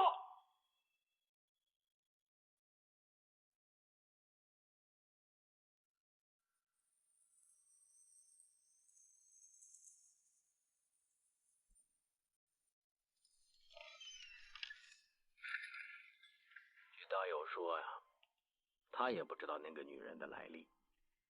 那个女人出手如此残忍，我怕冲儿她。他既然出手相救，就不会伤害冲儿的。我现在担心的是冲儿的伤势而已。师妹啊，你今天有没有注意到冲儿所使用的剑法？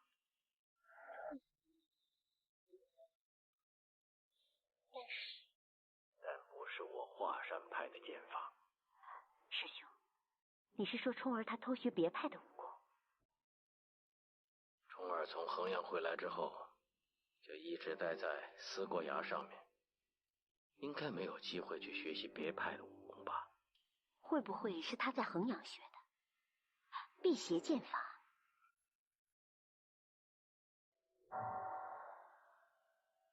这件事真是扑朔迷离呀。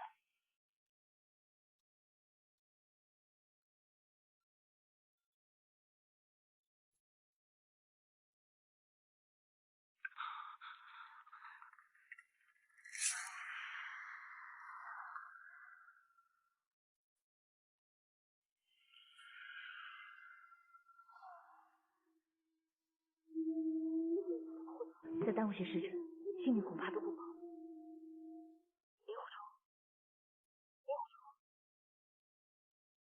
这伤实在太重，五脏和经络全部受损，让万一有天心伤，这可如何是好？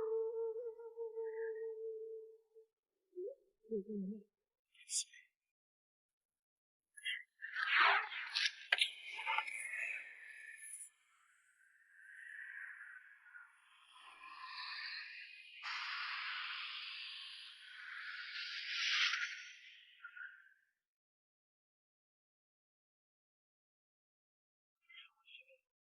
曲阳也给他输过大半的内力，如今他重伤之躯，真气不能控制，这两道真气内力已与他体内的内力开始激斗，已经无法压制。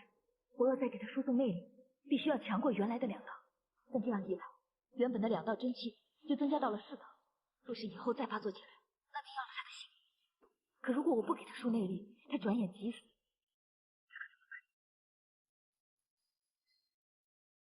这只可以是没有办法的事。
我是为了夷陵，我怕你死了。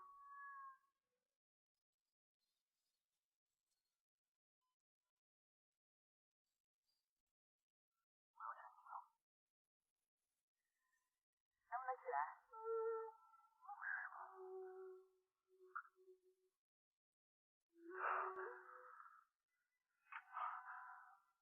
我不知道为什么我身上有好几股金子窜流，难受死了。是4道真气，其中3道是我输给你的，不给你输气，你必死无疑。我这也是没有办法的事。送我回华山吧，也许你师父能救我。以你师父的功力，怕他也是救不了你。我是一定要回去的。没有经过允许，师父的家人触犯了门规，可是你做太错了。你放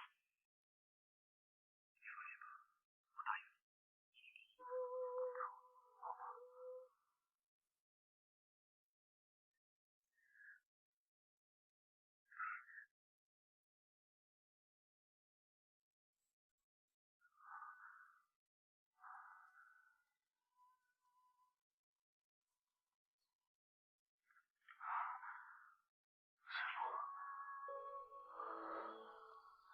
冲儿，大师哥，你怎么样？大师哥，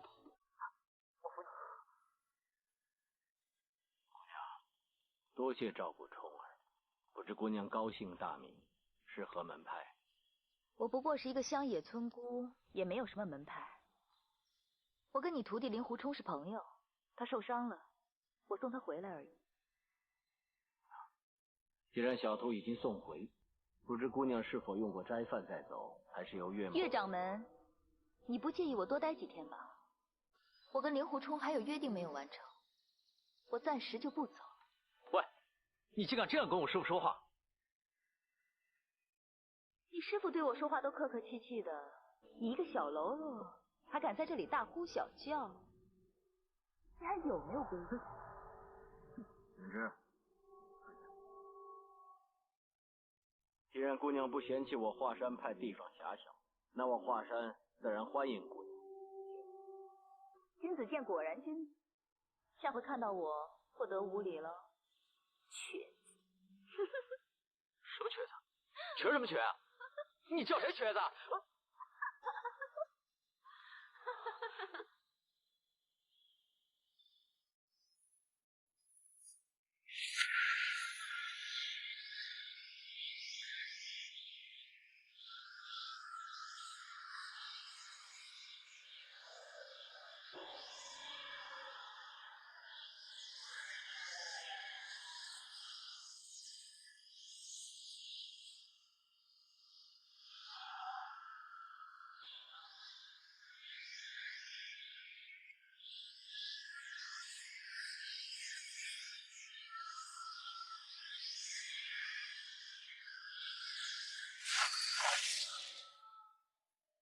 冲儿，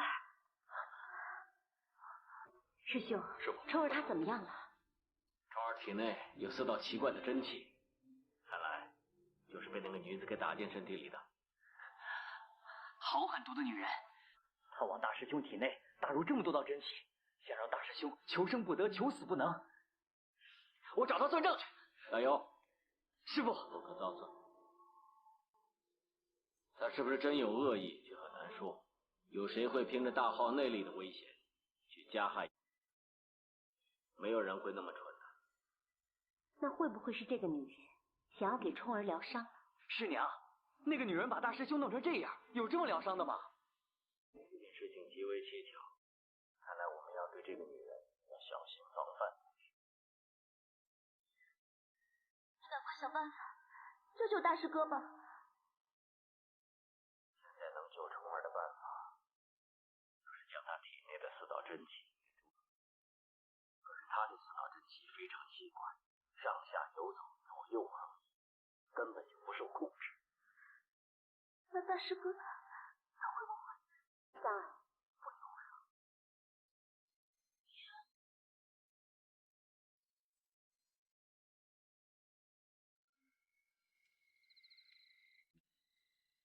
你认为这个女人为什么会这么做？她究竟有什么目的呢？若往坏处想，莫非是这个女人想逼迫冲儿，从中获取我们华山的机密，而冲儿她又宁死不屈，所以才对她下毒手？我也是这么想的。可是我们华山会有什么机密呢？况且这个女人，我们素不相识，跟她又无冤无仇的。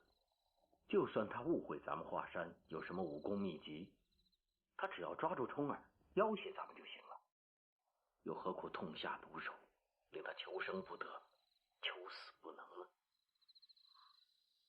要是我们往好处想，也许这个女人想要救治冲儿，明知此举有害，她也在不得已的情形下，用蓄气之法为冲儿暂时保命。这个女人行为古怪，能用常理来推测。我觉得她这么做，一定是别有用心的。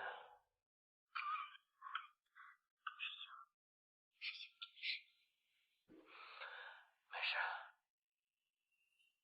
可能刚才我用紫霞神功给冲儿疗伤，内力过度的消耗了。师兄，难道是这个女人想借着你给冲儿疗伤，消耗体力，然后突然对我们动手，将我们一举歼灭？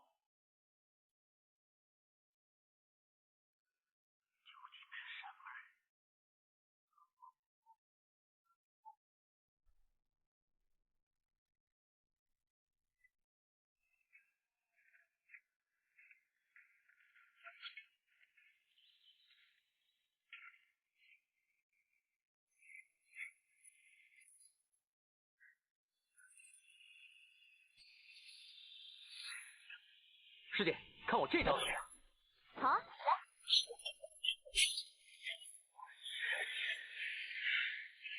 你怎么倒啊？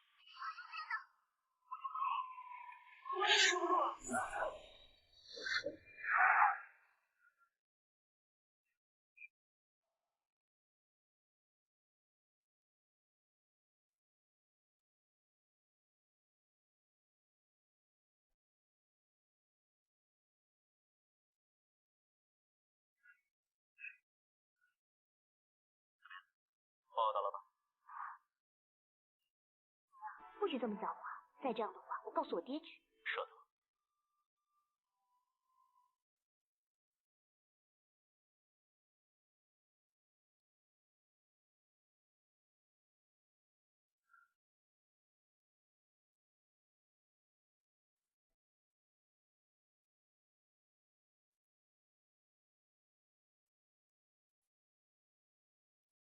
大师哥，你的伤好点了没？令狐冲，你乱跑什么？我想去找你聊聊天，你都不在。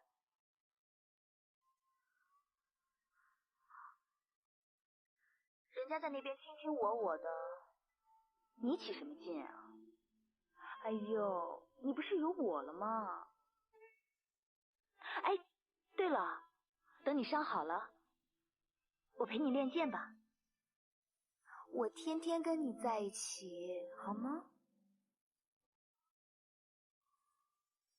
你大师哥腼腆，以后这事儿就由我做主了。等你伤好了以后啊，我们4个一起练剑，好不好？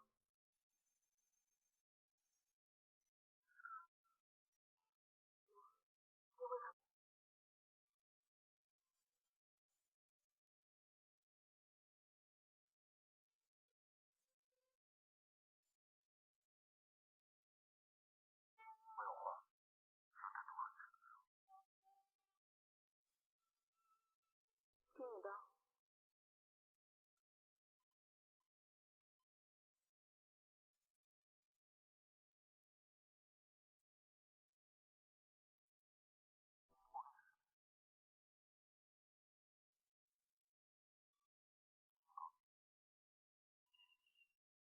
他说我的话，他说真话。他说，在咸阳像祖屋的物件，你要好好的保管，千万不要看，否则会后患无穷的。咸阳像祖屋，那地方很久没人去了。到底什么东西那么宝贵，那么难看？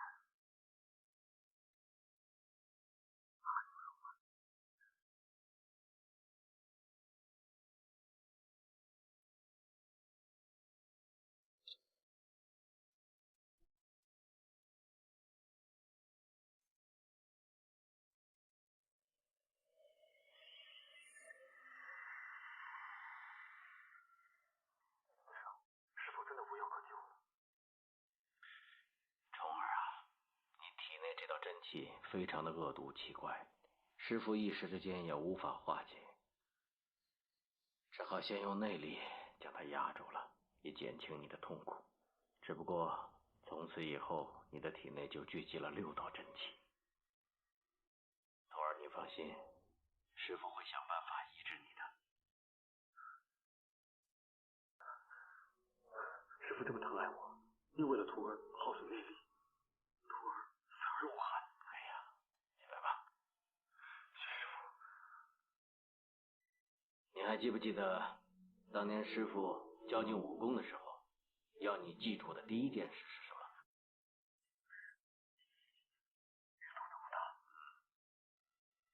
不错，天下武学博大精深，而且家数繁多。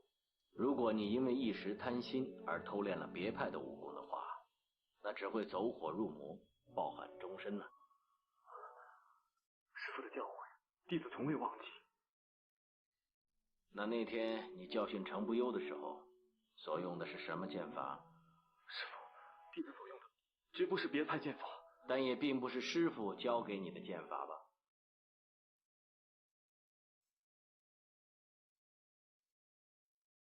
虫儿啊，人谁无过呀？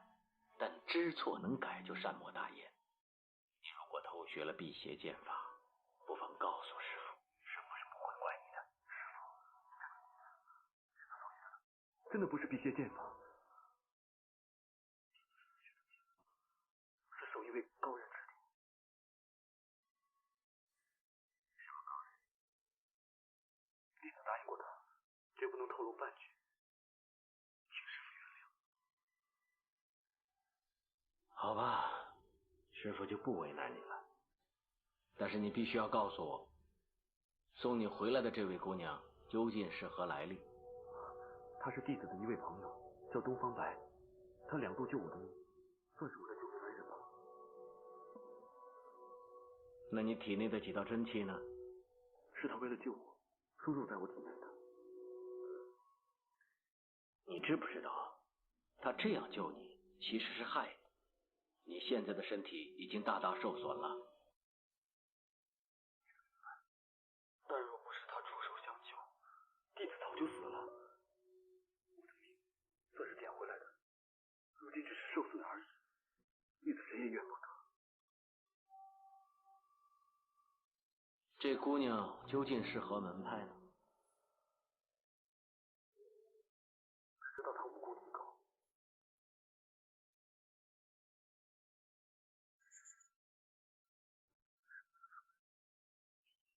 可千万不能跟师父说，否则师父嫉恶如仇，怕是要和东方姑娘。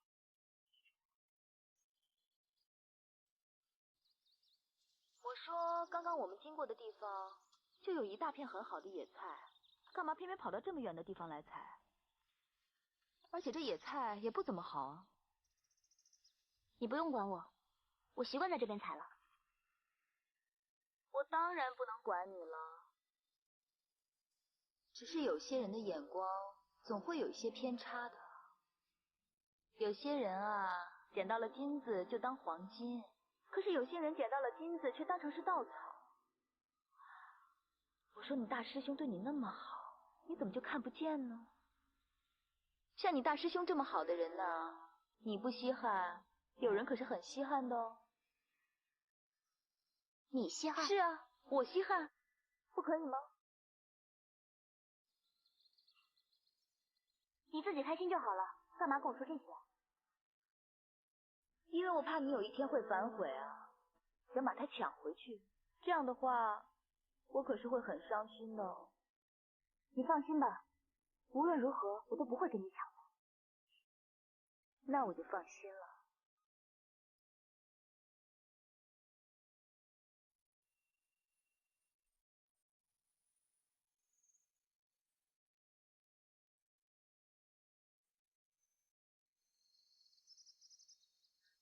要我说，有时候人和人之间是这样的，这远看的桃花永远都比眼前的好，就好像山崖上那些蘑菇好了，看起来漂亮又大方，但要是真的摘到了，还不一定是好的呢。